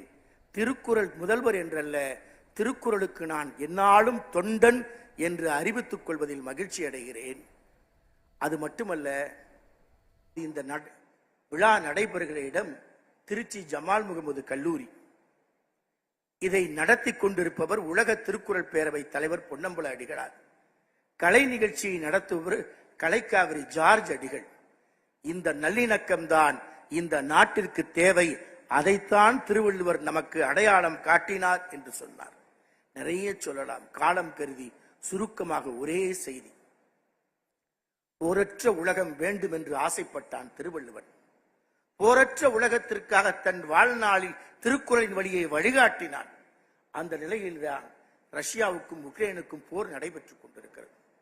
போரின் உச்சத்தில் இடிபாடுகளுக்கு இடையே சிக்கி ஒரு சின்னஞ்சிறிய குழந்தை மழலை மலர் தத்தி தத்தி தமிழ் நடையிட்டு தளிர் நடையிட்டு வருகிறது. எல்லோரும் அந்த குழந்தையை உற்று நோக்குகிறார்கள். அனைத்து கேமராக்களும். பத்திரிகையாளர் கேட்டார் அந்த குழந்தையிடம், are you Christian, are you Muslim? குழந்தை பதில் சொல்லவில்லை. இப்போது குழந்தையிடம் கேட்டார்கள், are you Ukraine, are you Russia? குழந்தை பதில் சொல்லவில்லை. நீண்ட இடைவெளிக்கு பிறகு குழந்தை சொன்னது, ஐ எம் ஹங்கிரி என்று சொன்னது. Are you Christian, are you Muslim என்பதற்கு பதில் சொல்லவில்லை.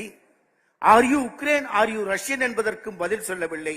இடைவெளிக்கு பிறகு குழந்தை சொன்னது, ஐ எம் ஹங்கிரி என்றது. பசிக்குத்தான் ஜாதி இல்லை, மதம் இல்லை, மொழி இல்லை. நண்பர்களே, அந்த பசி சின்னஞ்சிறு மழலைகளுக்கு தோன்றிவிடக் கூடாது என்றுதான் காலை சிற்றுண்டி திட்டத்தை நம் கருணையின் முதல்வர் நிகழ்த்தி கொண்டிருக்கிறார். காலம் கருதி சொல்லுகிறேன், திருவள்ளுவர் ஒரே ஒரு வைப்புலி சொல்வார். வைப்புலி என்றால் டெபாசிட். டெபாசிட்டுக்கு அந்த டெபாசிட்டுக்கு டிடிஎஸ் கிடையாது, ஜிஎஸ்டி கிடையாது. எந்த வைப்பு நிதியை திருவள்ளுவர் சொல்லுகிறார்? அற்றார் அழிபசி தீர்த்தல், அதுவே அந்த ஏழைக்கான நிதி என்று சொல்வார். அற்றான் அழிபசி தீர்த்தல், ஏழைக்கு பசித்துன்பம் நீக்கு என்றார். அதைத்தான் இன்றைக்கு ஏழை குழந்தைகளுக்கு காலை சிற்றுண்டி திட்டமும், பெண் கல்விக்காக மாதந்தோறும் 1000 ரூபாய் வழங்குகிற திட்டமும் இன்றைக்கு எல்லா பெண் குழந்தைகளின் கல்வியிலும் ஒரு மறுமலர்ச்சியை தோற்றுவித்திருக்கிறது. நண்பர்களே, இது வெறும் வார்த்தைக்காக சொல்லப்படுவதல்ல. சில தினங்களுக்கு முன்பு நம்முடைய அமைச்சர் சேகர் பாபு அவர்கள் மயிலை கபாலீஸ்வரர் கோவிலில் கல்லூரிக்கான புதிய கட்டிடத்தை அடிக்கல் நாட்டினார். அப்போது பெண் குழந்தைகள், பட்டம் பெற்ற பெண் குழந்தைகள் குறிப்பிட்டு பேசினார்கள். அத்தனை குழந்தைகளும் உண்மையைத்தான் பேசினார்கள். யாரும் சொல்லி அவர்கள் பேசவில்லை. ஏனென்றால் சொன்னதை செய்கிறவர் மட்டுமல்ல, சொல்லாமலும் செய்கிற முதல்வரின் பணியால் நன்மை பெற்ற குழந்தைகள் சொன்னார்கள். குழந்தை மேடைக்கு வந்தது, பெண் குழந்தை இங்கே சொன்னது, கொரோனா காலத்தில் எனக்கு அப்பா இல்லை, அம்மா இல்லை, எனக்கு இருக்கிற ஒரே அப்பா நம்முடைய முதல்வர் அவர்கள் பெயரை சொல்லி ஸ்டாலின் அப்பா என்று நான் உங்களை கூப்பிட்டுக் கொள்கிறேன் என்றது. இதுபோன்று எண்ணற்ற குழந்தைகளுக்கு தாயும் தந்தையுமாக கல்வி வெளிச்சத்தை ஏற்றி திருவள்ளுவர் காட்டுகிற கல்வி வெளிச்சத்தை அடையாளம் காட்டிக் கொண்டிருக்கிற முதல்வர் அவர்களுக்கு நன்றி தெரிவித்து, இன்னொரு செய்தியாக 2019ஆம் ஆண்டு அந்த நேரத்தில் தலைவர் கலைஞர் மறைந்து முதல் நாடாளுமன்ற தேர்தலை நம்முடைய தலைவர் அவர்கள் சந்தித்துக் கொண்டிருக்கிறார்கள். அந்த தருணத்தில் நாம் அமெரிக்காவின் அட்லாண்டா நகரத்தில் ஒரு மாநாட்டில் கலந்து கொண்டிருக்கிறோம். அந்த மாநாட்டின் பொழுது ஜூனியர் மார்ட்டின் லூதர் கிங்கினுடைய நினைவகத்தில் நின்று கொண்டிருக்கிற நேரத்தில் தலைவர் அவர்களை தொலைபேசியில் தொடர்பு கொண்டு 2019 மே 25ஆம் தேதி நாடாளுமன்ற தேர்தல் முடிவுகள் வந்து 40 நமதே என்ற மகத்தான வெற்றியை பெற்றிருந்தார்கள். தொலைபேசியில் தொடர்பு கொண்டு பேசிக்கொண்டோம். நன்றி தெரிவித்து வாழ்த்துக்கள் தெரிவித்து, அப்போது ஜூனியர் மார்ட்டின் லூதர் கிங்கின் சிலைக்கு கீழே ஒரு வாசகம். அந்த வாசகம் முற்ற முழுக்க நம்முடைய மனிதநேய மக்கள் முதல்வர் அவர்களுக்கே பொருந்தும். என்ன வாசகம்? What ever your life work is, do it well. What ever your life work is, do it well. A man should do his job so well that the living, the dead and the unborn would do it no better. ஒரு மனிதன் எப்படி பணி செய்ய வேண்டும்? இதற்கு முன்பு வாழ்ந்தவர்கள், மறைந்தவர்கள், இப்போது வாழ்ந்து கொண்டிருப்பவர்கள், இனி பிறக்க இருப்பவர்கள் இதைவிட சிறப்பாக செய்யக்கூடாது என்று, இதைவிட சிறப்பாக செய்ய முடியாது என்று பணி செய்ய வேண்டும். அப்படித்தான் தமிழ் பணியை, சமூக பணியை, கல்வி பணியை முத்தமிழறிஞர் கலைஞர் காட்டிய தடத்திலிருந்து மேலும் மேலும் உயரத்திற்கு எடுத்துச் செல்கிற நம்முடைய மாண்புமிகு தமிழக முதல்வர் அவர்களை உங்கள் அனுமதியோடு, இந்த அரங்கத்தின் அனுமதியோடு, இந்த திருவள்ளுவர் சிலை உதயமான நாளில் மக்கள் தலைவர் கருப்பையா மூப்பனார் அவர்கள் நம்முடைய கலைஞர் அவர்களுக்கு ஒரு நூலை பரிசாக தந்தார். யூ கேன் வின், நீங்கள் வெல்ல முடியும் என்று. அணிகள் மாறினாலும் அன்பு மாறாமல் பரிசை தந்திருக்கிறார் என்று கலைஞர் நன்றி தெரிவித்தார். அப்போது மூப்பனார் அவர்கள் குறிப்பிட்டார்கள், இந்த அரங்கமே எழுந்து நின்று கலைஞர் அவர்களுக்கு கரவொலி எழுப்பி நன்றி செலுத்த வேண்டும் என்று. இந்த அரங்கத்தில் முத்தமிழறிஞர் கலைஞர் எழுப்பிய உலகத்தின் அற்புதத்தை வெள்ளி விழா கொண்டாடுகிற நம்முடைய மாண்புமிகு தமிழக முதல்வர் அவர்களுக்கு நாம் எழுந்து நின்று நான் சொல்லுகிற ஒரே வாசகம், நம் முதல்வர், அனைவரும் திரும்ப சொல்லலாம், நம் முதல்வர் திருக்குறள் முதல்வர், நம் முதல்வர் திருக்குறள் முதல்வர், நம் முதல்வர் திருக்குறள் முதல்வர். வாழ்க பல்லாண்டு, வாழ்க பல்லாண்டு, வாழ்க பல்லாண்டு என்று கூறி விடைபெறுகிறேன். நன்றி, வணக்கம்.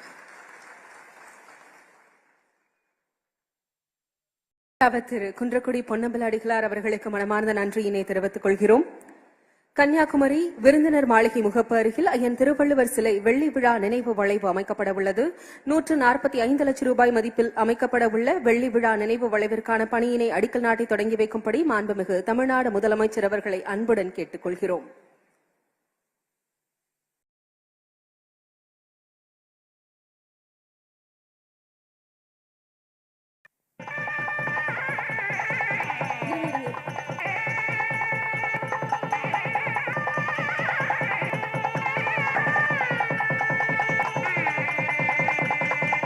கன்னியாகுமரியில் உள்ள கடற்கரை சாலைக்கு ஐயன் திருவள்ளுவர் சாலை என பெயர் சூட்டி அங்கு புதுப்பிக்கப்பட்டுள்ள ஐயன் திருவள்ளுவர் நினைவு போக்குவரத்து தீவு பூங்காவினை திறந்து வைக்கிறார்கள் மாண்புமிகு தமிழ்நாடு முதலமைச்சர் அவர்கள்.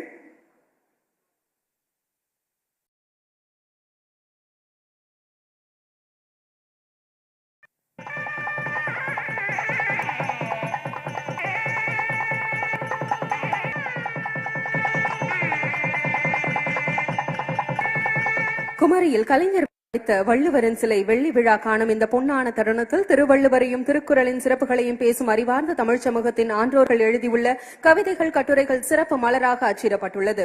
அரசின் தமிழ் வளர்ச்சி மற்றும் செய்தித்துறை மூலம் தமிழரசு தயாரித்துள்ள வள்ளுவர் போற்றுதும் வெள்ளி விழா சிறப்பு மலரினை வெளியிட்டு சிறப்பிக்கிறார்கள் மாண்புமிகு தமிழ்நாடு முதலமைச்சர் அவர்கள். வெள்ளி விழா சிறப்பு மலரினை தவ திரு குன்றக்குடி பொன்னம்பல அடிகளார் அவர்கள் பெற்றுக் கொள்வார்கள்.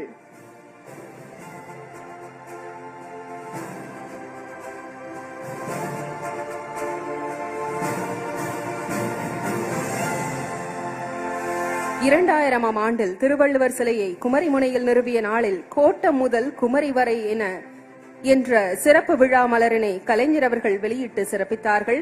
இதோ வெள்ளி விழாவில் வள்ளுவர் போற்றுதும் வெள்ளி விழா சிறப்பு மலரினை வெளியிட்டு சிறப்பித்துள்ளார்கள் நம் மாண்புமிகு தமிழ்நாடு முதலமைச்சர் அவர்கள். அனைத்து சிறப்பு விருந்தினர்கள் கைகளிலும் வெள்ளி விழா சிறப்பு மலர்.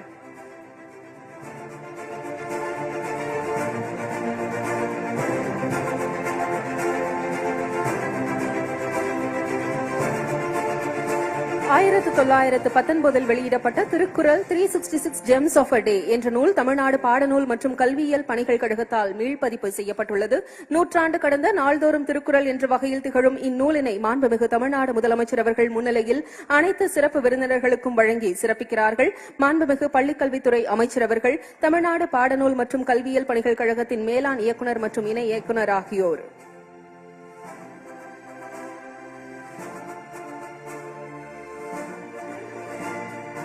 திருக்குறள் 366 ஜெம்ஸ் ஆஃப் அ டே என்ற நூல் தமிழ்நாடு பாடநூல் மற்றும் கல்வியியல் பணிகள் கழகத்தால் மீள்பதிப்பு செய்யப்பட்டுள்ளது. இந்த புத்தகம் தற்போது அனைத்து சிறப்பு விருந்தினர்களுக்கும் வழங்கி சிறப்பிக்கப்படுகிறது.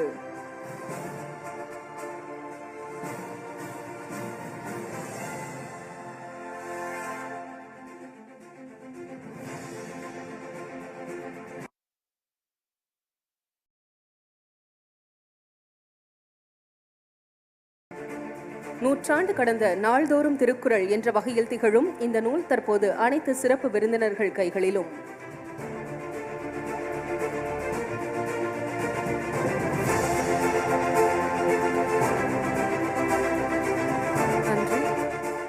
வெள்ளி விழாவின் அடையாளமாக இந்தியாவிலேயே முதன்முறையாக கடல் நடுவே வள்ளுவர் சிலைக்கும் விவேகானந்தர் மண்டபத்திற்கும் இடையே கண்ணாடி இழை பாலத்தை அமைத்து திறந்து வைத்துள்ளார்கள் மாண்புமிகு தமிழ்நாடு முதலமைச்சர் அவர்கள்.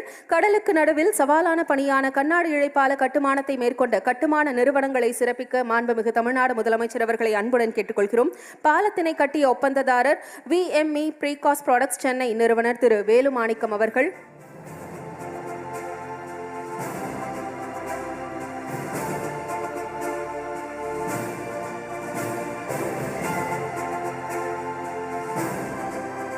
பாலம் கட்டுமானத்திற்கான விரிவான திட்ட அறிக்கையை உருவாக்கியவர் திரு C. ரமணையா அவர்கள், மேலாண் இயக்குநர், ரூக்கி ப்ராஜெக்ட்ஸ் லிமிடெட், ஹைதராபாத்.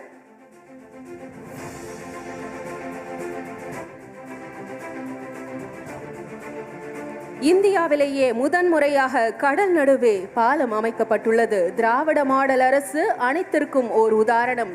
அந்த வகையில் இந்த பாலத்திற்கும் ஓர் உதாரணத்தை தந்துள்ளது திராவிட மாடல் அரசு. பாலத்தினை கட்டமைக்க உதவிய வடிவமைப்பு ஆலோசகர் திரு பிரபுச்சந்திரன் அவர்கள், ES ஸ்ட்ரக்சரல் கன்சல்டன்ட், திருநெல்வேலி.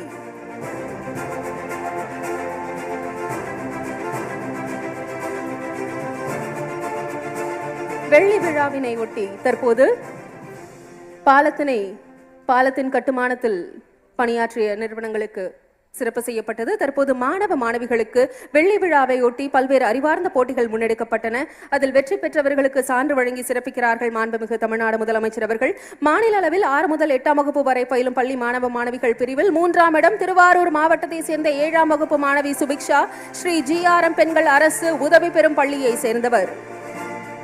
இரண்டாம் இடம் தென்காசி மாவட்டத்தை சேர்ந்த 7ஆம் வகுப்பு மாணவி மதுஜா ஸ்ரீ சிவசைலநாதா நடுநிலைப்பள்ளி நெடுவயல். முதல் இடம் கிருஷ்ணகிரி மாவட்டத்தை சேர்ந்த 8ஆம் வகுப்பு மாணவி நேசிகா அரசு மகளிர் மேல்நிலைப்பள்ளி நாகரசம்பட்டி. கட்டுரை போட்டியில் வெற்றி பெற்றவர்களுக்கு சான்றுகள் வழங்கி சிறப்பிக்கப்படுகிறது. அடுத்தது 9 முதல் 11ஆம் வகுப்பு பிரிவில் 3ஆம் இடம் சிவகங்கை மாவட்டத்தை சேர்ந்த 11ஆம் வகுப்பு மாணவி நவீனா பிரிட்டோ மேல்நிலைப்பள்ளி கல்லல். 2ஆம் இடம் கடலூர் மாவட்டத்தை சேர்ந்த 11ஆம் வகுப்பு மாணவர் தரணிதரன் அரசு மேல்நிலைப்பள்ளி கட்டியங்குப்பம். முதல் இடம் தூத்துக்குடி மாவட்டத்தை சேர்ந்த 11ஆம் வகுப்பு மாணவி சரண்யா பவானி மாநகராட்சி மேல்நிலைப்பள்ளி சாமுவேல்புரம். அடுத்ததாக கல்லூரி மாணவர்களிடையே மாவட்ட அளவில் நடத்தப்பட்ட போட்டிகளில் பரிசு பெற்றவர்கள் கன்னியாகுமரி மாவட்டத்தை சேர்ந்தவர்களுக்கு பரிசு வழங்கப்படுகிறது. கலை அறிவியல் கல்லூரிகளுக்கான பிரிவில் ரீல்ஸ் பிரிவில் முதல் பரிசு கன்னியாகுமரி மாவட்டத்தை சேர்ந்த மாணவி Nithyashree Nesamony memorial Christian college Marthandam. குறும்பட போட்டி பிரிவில் முதல் பரிசு கன்னியாகுமரி மாவட்டத்தை சேர்ந்த அக்ஷா ஜோஸ்வன். தொழில்நுட்ப கல்லூரிகளை சேர்ந்தவர்களுக்கான போட்டி பிரிவில் கன்னியாகுமரி மாவட்டத்தில் ரீல்ஸ் பிரிவில் முதல் பரிசு Hariharan university college of engineering Nagercoil. குறும்பட போட்டியில் முதல் பரிசு கன்னியாகுமரி மாவட்டத்தை சேர்ந்த யுனிவர்சிட்டி காலேஜ் ஆஃப் இன்ஜினியரிங் மாணவ மாணவிகள் குழு சார்பாக ஹனிதா பெற்றுக்கொள்கிறார். ஹனிதா, அபிநயா, ஆண்ட்ரூ, சுதிக்ஷா, நாராயண செல்வி ஆகியோருக்கு அந்த சான்று வழங்கப்படுகிறது. சான்று வழங்கி சிறப்பித்த மாண்புமிகு தமிழ்நாடு முதலமைச்சர் அவர்களுக்கு மனமார்ந்த நன்றியினை தெரிவித்துக் கொள்கிறோம். புத்தாயிரம் ஆண்டில் முத்தமிழறிஞர் கலைஞர் குமரிமுனையில் திருவள்ளுவர் சிலையை நிறுவினார்கள். அதனை பெருமைப்படுத்தும் வகையில் செம்மொழியான தமிழ்மொழி பாடல் அமைந்தது. கோடிக்கணக்கான மக்களின் நெஞ்சங்களில் இன்றும் அப்பாடல் சிலிர்ப்பூட்டுகிறது. அதுபோல் வெள்ளி விழாவிற்கான சிறப்பு பாடல் வேண்டும் என ஆசை கொண்டார்கள் நம் மாண்புமிகு முதலமைச்சர் அவர்கள். மாண்புமிகு முதலமைச்சர் அவர்களின் ஆசையை 15 நாட்களில் சாத்தியப்படுத்தி உள்ளார்கள் மாண்புமிகு தமிழ்நாடு துணை முதலமைச்சர் அவர்கள். பத்மஸ்ரீ திரு கமல்ஹாசன் அவர்கள் வரிகளில் ஆஸ்கர் நாயகர் திரு AR ரஹ்மான் அவர்களின் இசையில் தயாரிக்கப்பட்டுள்ள வெள்ளி விழா சிறப்பு பாடல் வள்ளுவ மாலையினை வெளியிட்டு சிறப்பிக்க மாண்புமிகு தமிழ்நாடு முதலமைச்சர் அவர்களை அன்புடன் கேட்டுக்கொள்கிறோம்.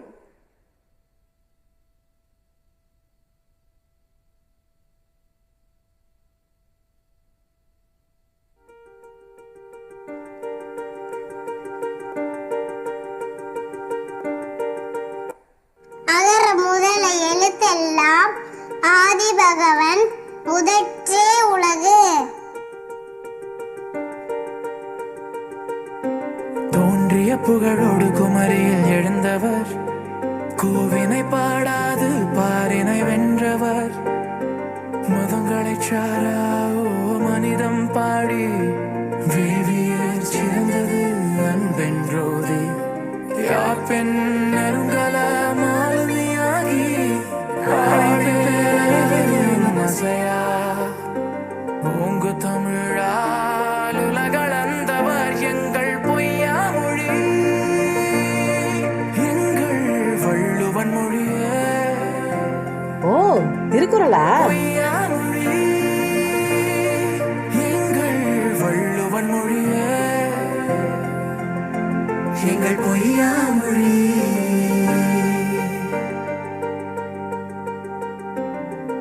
எம்மொழி பிறப்பினும் எம்மொழி பொய்யா, செம்மொழி கோட்டை இருவரி பாவான் நற்றமிழ் காக்க, நற்றமிழ் காக்க சிவகிய தபதி எங்கள் பொய்யா மொழியா, எங்கள் பொய்யா மொழி நம் வள்ளுவன் மொழி. வாழி வாழி ஐயன் மொழி எங்கள் பொய்யா மொழி.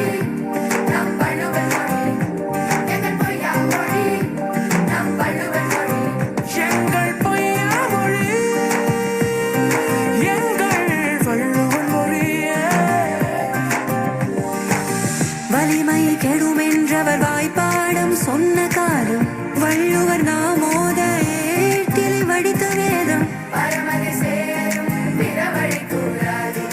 வாழும் ஒழுக்கம் கூறிட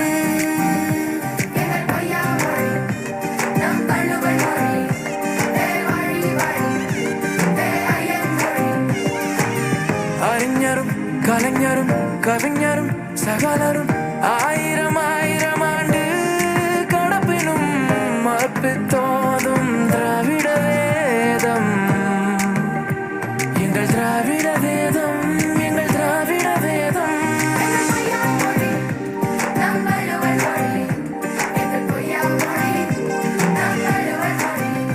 தமிழ் மொழி காப்போம், வள்ளுவம் போற்றுவோம்.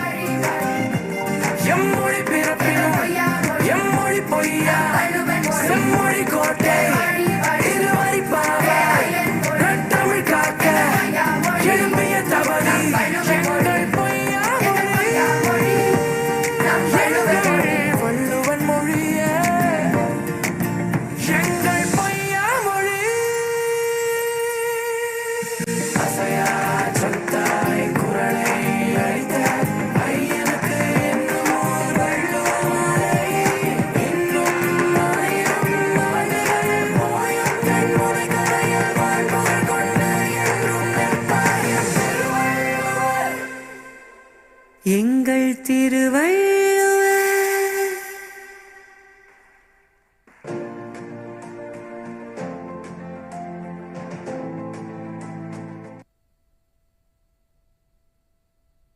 மாண்புமிகு தமிழ்நாடு முதலமைச்சர் அவர்கள் வள்ளுவர் குறிப்பிடுவது போல் அறிவற்றுள் எல்லாம் அரிய பெயரை பெற்றுள்ளார்கள்.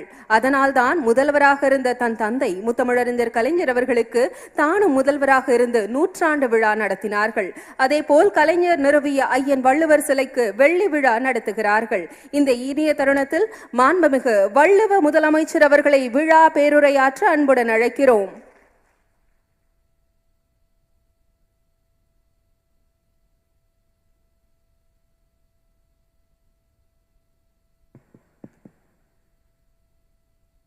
வள்ளுவம் போற்றுதும் வள்ளுவம் போற்றுதும் பேரறிவு சிலையாக வானுயிர நிற்கும் ஐயன் வள்ளுவன் சிலையினை வெள்ளி விழா நிகழ்ச்சியிலே பங்கேற்று சிறப்பித்துக் கொண்டிருக்கக்கூடிய மாண்புமிகு சட்டப்பேரவையுடைய தலைவர் அப்பாவு அவர்களே, மூத்த அமைச்சர் அண்ணன் துரைமுருகன் அவர்களே, துணை முதலமைச்சர் தம்பி உதயநிதி அவர்களே, தலைமைச் செயலாளர் திரு முருகானந்தம் ஐஏஎஸ் அவர்களே, திரு குன்றக்குடி பொன்னமல் அடிகளார் அவர்களே, மதிப்பிற்குரிய கவி பேரரசு வைரமுத்து அவர்களே, மாண்புமிகு அமைச்சர் பெருமக்களே, நாடாளுமன்ற சட்டமன்ற உறுப்பினர்களே, அரசு உயர் அலுவலர்களே, நன்றி உரை ஆற்ற இருக்கக்கூடிய மாவட்ட ஆட்சியர் அழகுமீனா அவர்களே, நேற்று நடைபெற்ற பட்டிமன்றம், இன்று நடைபெற உள்ள கருத்தரங்கம் ஆகியவற்றில் பங்கேற்கும் தமிழறிஞர்களே, எழுத்தாளர்களே,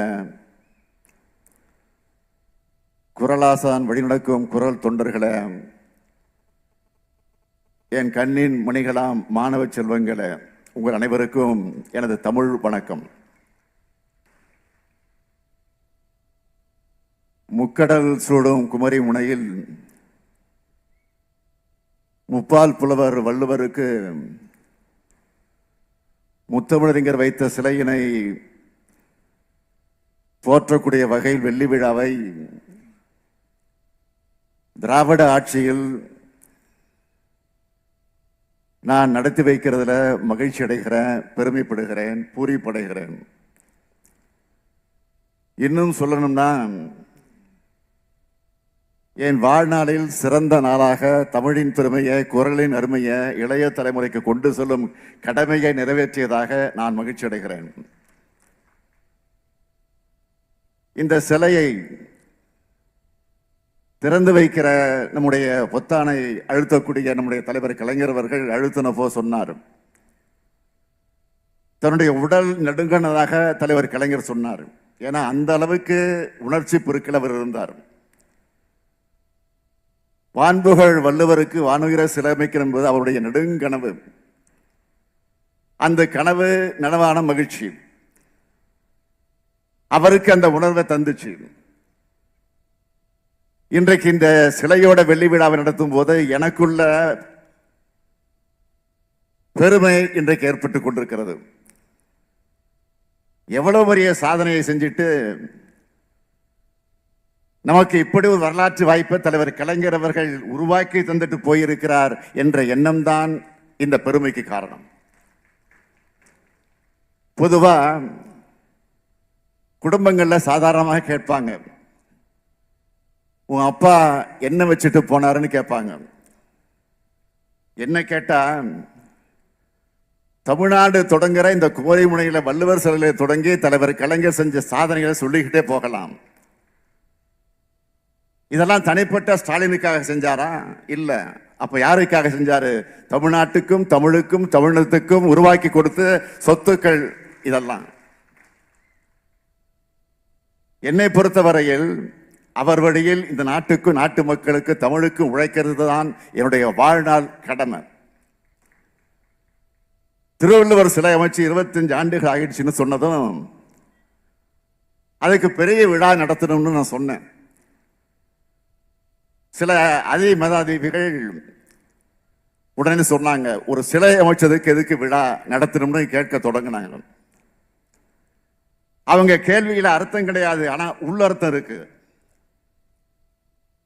அவங்களுக்கு பதிலுக்கு பதில் சொல்ல தேவையில்லை. ஆனா நான் உங்களுக்கு சொல்லிக்கொள்ள விரும்புவது, திருவள்ளுவர் தமிழர்களுக்கு இருக்கக்கூடிய உலக அடையாளம், திருக்குறள் தமிழர்களுடைய பண்பாட்டு அடையாளம்.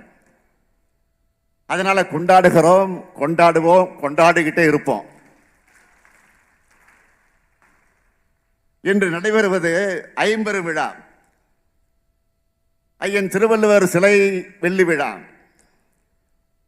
ஐயன் திருவள்ளுவர் சிலையையும் விவேகானந்த பாறையும் இணைக்கிற கண்ணாடி இழைப்பாலம் திறப்பு விழா. வெள்ளி விழா மலர் வெளியீடு, திருக்குறள் கண்காட்சி, ஐயன் திருவள்ளுவர் தோரணவாயல் அடிக்கல் நாட்டுதல். இப்படி இந்த விழா சிறப்பா நடந்துகிட்டு இருக்கு. நேற்று ஐயன் திருவள்ளுவர் சிலையும் விவேகானந்தர் பாறை இணைக்கக்கூடிய 37 கோடி ரூபாய் மதிப்பீடான கண்ணாடி இடைப்பாலத்தை திறந்து வச்சேன். அதை சிறப்பா அமைச்சிருக்கக்கூடிய இந்த விழாவை சிறப்பாக ஏற்பாடு செய்த எதிலும் வல்லவர் மாண்புமிகு பொதுப்பணித்துறை அமைச்சர் அவர்களுக்கு ஏவா வேலுவுக்கு என்னுடைய மனமார்ந்த நன்றியை நான் தெரிவித்துக் கொள்கிறேன்.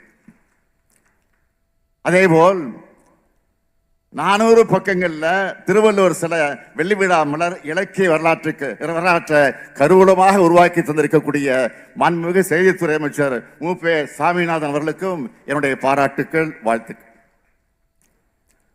சுற்றுலா பயணிகளை கவரக்கூடிய வகையில 12 கோடி ரூபாய் செலவில் ஐயன் திருவள்ளுவரின் வாழ்க்கை வரலாறு மற்றும் உலக பொதுமறையான திருக்குறளை பறைசாற்றக்கூடிய வகையில 3D சீரொலி காட்சி அமைச்சிருக்கக்கூடிய சுற்றுலாத்துறை அமைச்சர் மாண்புமிகு ராஜேந்திரன் அவர்களுக்கும் என்னுடைய பாராட்டுக்கள், வாழ்த்துக்கள்.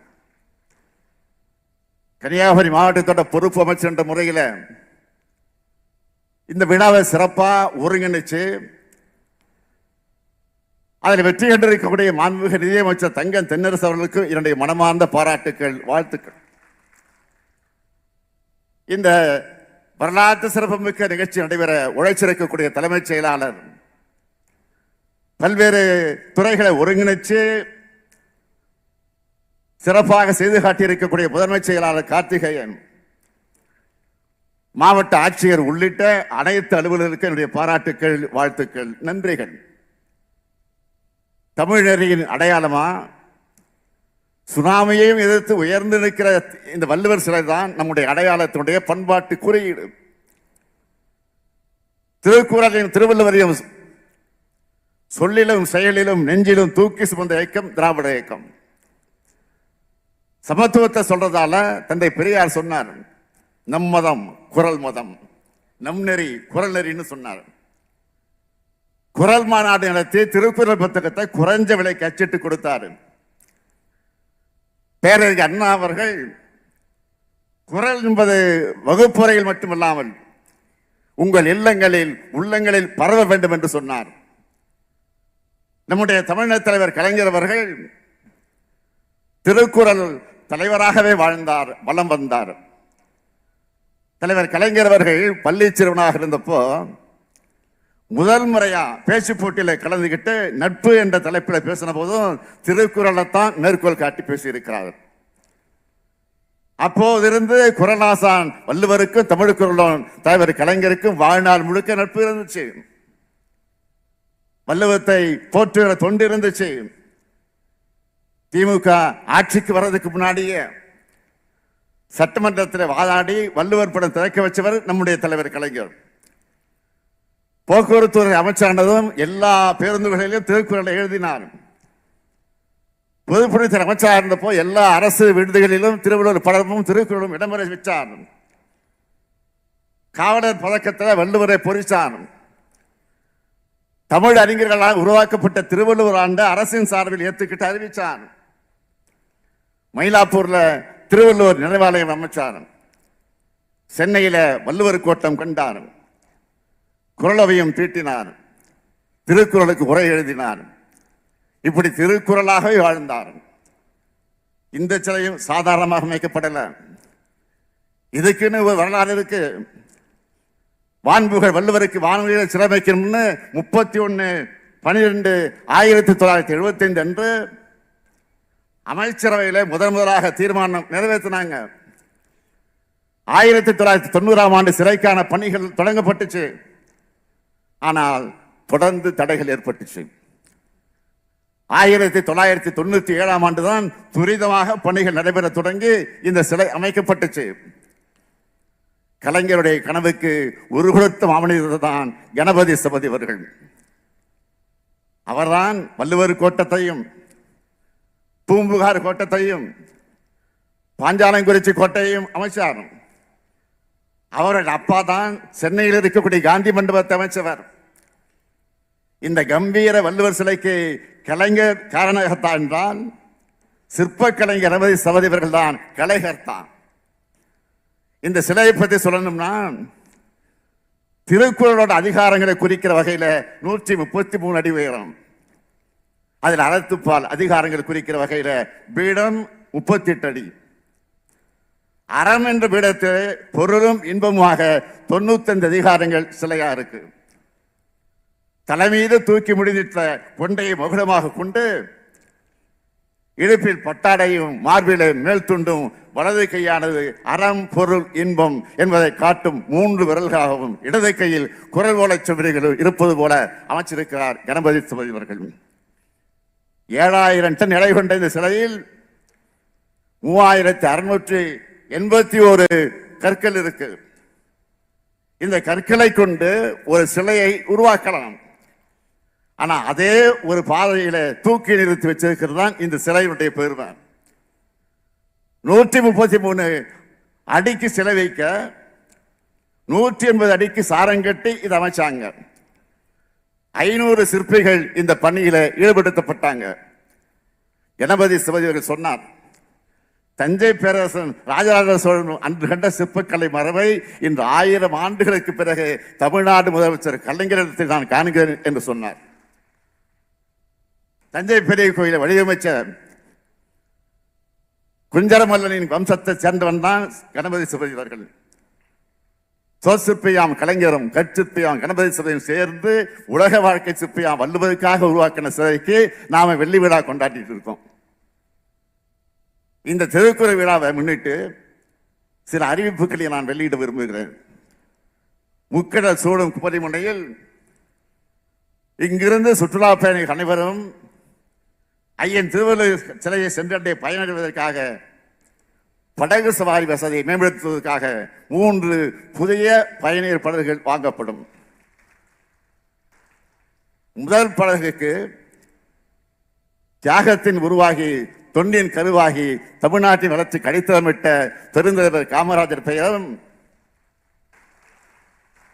2ஆம் படகுக்கு தென்குமரியை தமிழ்நாட்டுடன் இணைக்க வலியுறுத்தி போராடி சாதனை படைத்த சாதனையாளர் மார்ஷல் நேசமணி பெயரும், 3ஆம் படகுக்கு கனடாவில் பிறந்தாலும் கண்ணீர் தமிழ் வளர்த்தவரும் திருக்குறளை மொழிபெயர்த்தும் தமிழ் இலக்கண நூலை எழுதியும் அழியா படைப்புகள் அளித்த ஜி.யு. போப் பெயரும் என 3 பெயர்களும் அந்த படகுகளுக்கு சூட்டப்படும். இரண்டாவது அறிவிப்பு, ஒவ்வொரு மாவட்டத்துக்கும் திருக்குறள்ல ஆர்வமும் புலமை மிக்க ஆசிரியர்கள், பயிற்றுனர்கள் தேர்வு செய்யப்பட்டு அவங்களுக்கு பயிற்சி வழங்கி மாவட்டந்தோறும் தொடர் பயிலரங்குகள், பயிற்சி வகுப்புகள் நடத்தப்படும். திருக்குறள் திருப்பணிகள் தொடர்ந்து நடைபெறும் திட்டம் வகுக்கப்படும். இதுக்காக ஆண்டுக்கு மாவட்டம் ஒன்றுக்கு 3 லட்சம் ரூபாய் வழங்கப்படும். மூன்றாவது அறிவிப்பு, ஆண்டுக்கு 133 உயர்கல்வி நிறுவனங்கள்ல திருக்குறள் தொடர்பான கலை, இலக்கிய, அறிவுசார் போட்டிகள் மற்றும் கருத்தரங்குகள் நடத்த திட்டமிடப்படும். நான்காவது அறிவிப்பு, ஒவ்வொரு ஆண்டும் டிசம்பர் கடைசி வாரம் குறள் வாரம் கொண்டாடப்படும். ஐந்தாவது அறிவிப்பு, தமிழ் திறனை தேர்வில் வெற்றி பெற்ற மாணவர்களுக்கான திருக்குறள் மாணவர் மாநாடு ஆண்டுதோறும் நடத்தப்படும். ஆறாவது அறிவிப்பு, திருக்குறளும் உரையும் அரசு அலுவலகங்களில் எழுதப்படுறது போல தனியார் நிறுவனங்கள் எழுதுவதற்கு ஊக்குவிக்க உரிய முயற்சிகள் மேற்கொள்ளப்படும். இதோடு சேர்த்து குமரிக்கு வந்துட்டு இந்த பகுதியில் அறிவிப்பு செய்யாம நான் இருக்க முடியாது. தமிழ்நாட்டோட தென்கோடியில் அமைந்திருக்கிறது மட்டும் இல்லாம வள்ளுவர் சிலையால சிறப்பு பெற்றிருக்கக்கூடிய சுற்றுலா பயணிகள் இருக்கக்கூடிய வகையில் கன்னியாகுமரியுடைய பேரூராட்சி நகராட்சியாக தரம் உயர்த்தப்படும். பேரறிஞர் சிலையாக இருக்கக்கூடிய வள்ளுவர் சிலையின இந்த வெள்ளி விழாவில் நான் மறுபடியும் சொல்றேன், திருவள்ளுவர் வெறும் சிலை அல்ல, திருக்குறள் வெறும் நூல் அல்ல, நம்ம வாழ்க்கைக்கான வாழும் கடையமும். அது நம்மை காக்கும், நம்மை அழைக்க வரக்கூடிய தீமைகளை தடுக்கும், நம்மை மட்டுமல்ல காவி சாயம் பூச நினைக்கிற தீய எண்ணங்களையும் விரட்டி அடிக்கும். தனி மனிதர் முதல் அரசு வரைக்கும் நீதிநெறி சொன்னவர் நம்முடைய வள்ளுவர் அவர்கள். நாம் செய்ய வேண்டியது பள்ளிகள்ல, கல்லூரிகள்ல, அரசு அலுவலகங்கள்ல திருக்குறளை இன்னும் அதிகமாக இடம்பெற செய்யணும். இது அரசுக்கான உத்தரவு மட்டுமல்ல, தனியார் நிறுவனங்களும் இதை பின்பற்ற வேண்டும் என்று அன்போடு கேட்டுக்கொள்கிறேன். வள்ளுவம் வாழ்வியல் நெறியாக மாறட்டும், சமுதாயம் குரல் சமுதாயமாக மலரட்டும். வாழ்க கலைஞரின் புகழ், வாழ்க குரலின் புகழ். அனைவருக்கும் ஆங்கில புத்தாண்டு மற்றும் தமிழர் பொங்கல் திருநாளை சொல்லி நான் விடைபெறுகிறேன். நன்றி, வணக்கம்.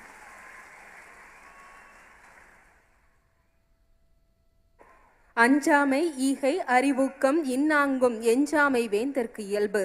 துணிவு, இரக்க சிந்தை, அறிவாற்றல், உயர்ந்த குறிக்கோளை எட்டும் முயற்சி ஆகிய 4 பண்புகளும் அரசிற்குரிய தகுதிகளாகும்.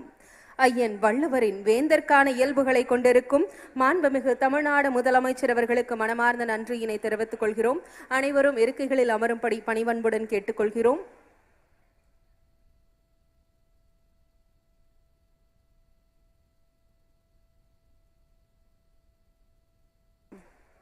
ஐயன் வள்ளுவருக்காக வார்த்தை மாலையிட்ட இந்த மேடையில் இசை மாலையிடப்பட உள்ளது. வெள்ளி விழா நாளில் இசை நிகழ்ச்சி தொடங்க உள்ளது. மாண்புமிகு தமிழ்நாடு முதலமைச்சர் உள்ளிட்ட அனைத்து சிறப்பு விருந்தினர்களும் மேடைக்கு முன் இருக்கையில் வந்து அமர உள்ளார்கள். அனைவரையும் இருக்கைகளில் அமரும்படி அன்புடன் கேட்டுக்கொள்கிறோம். தொடர்ந்து இந்த மேடையில் இசை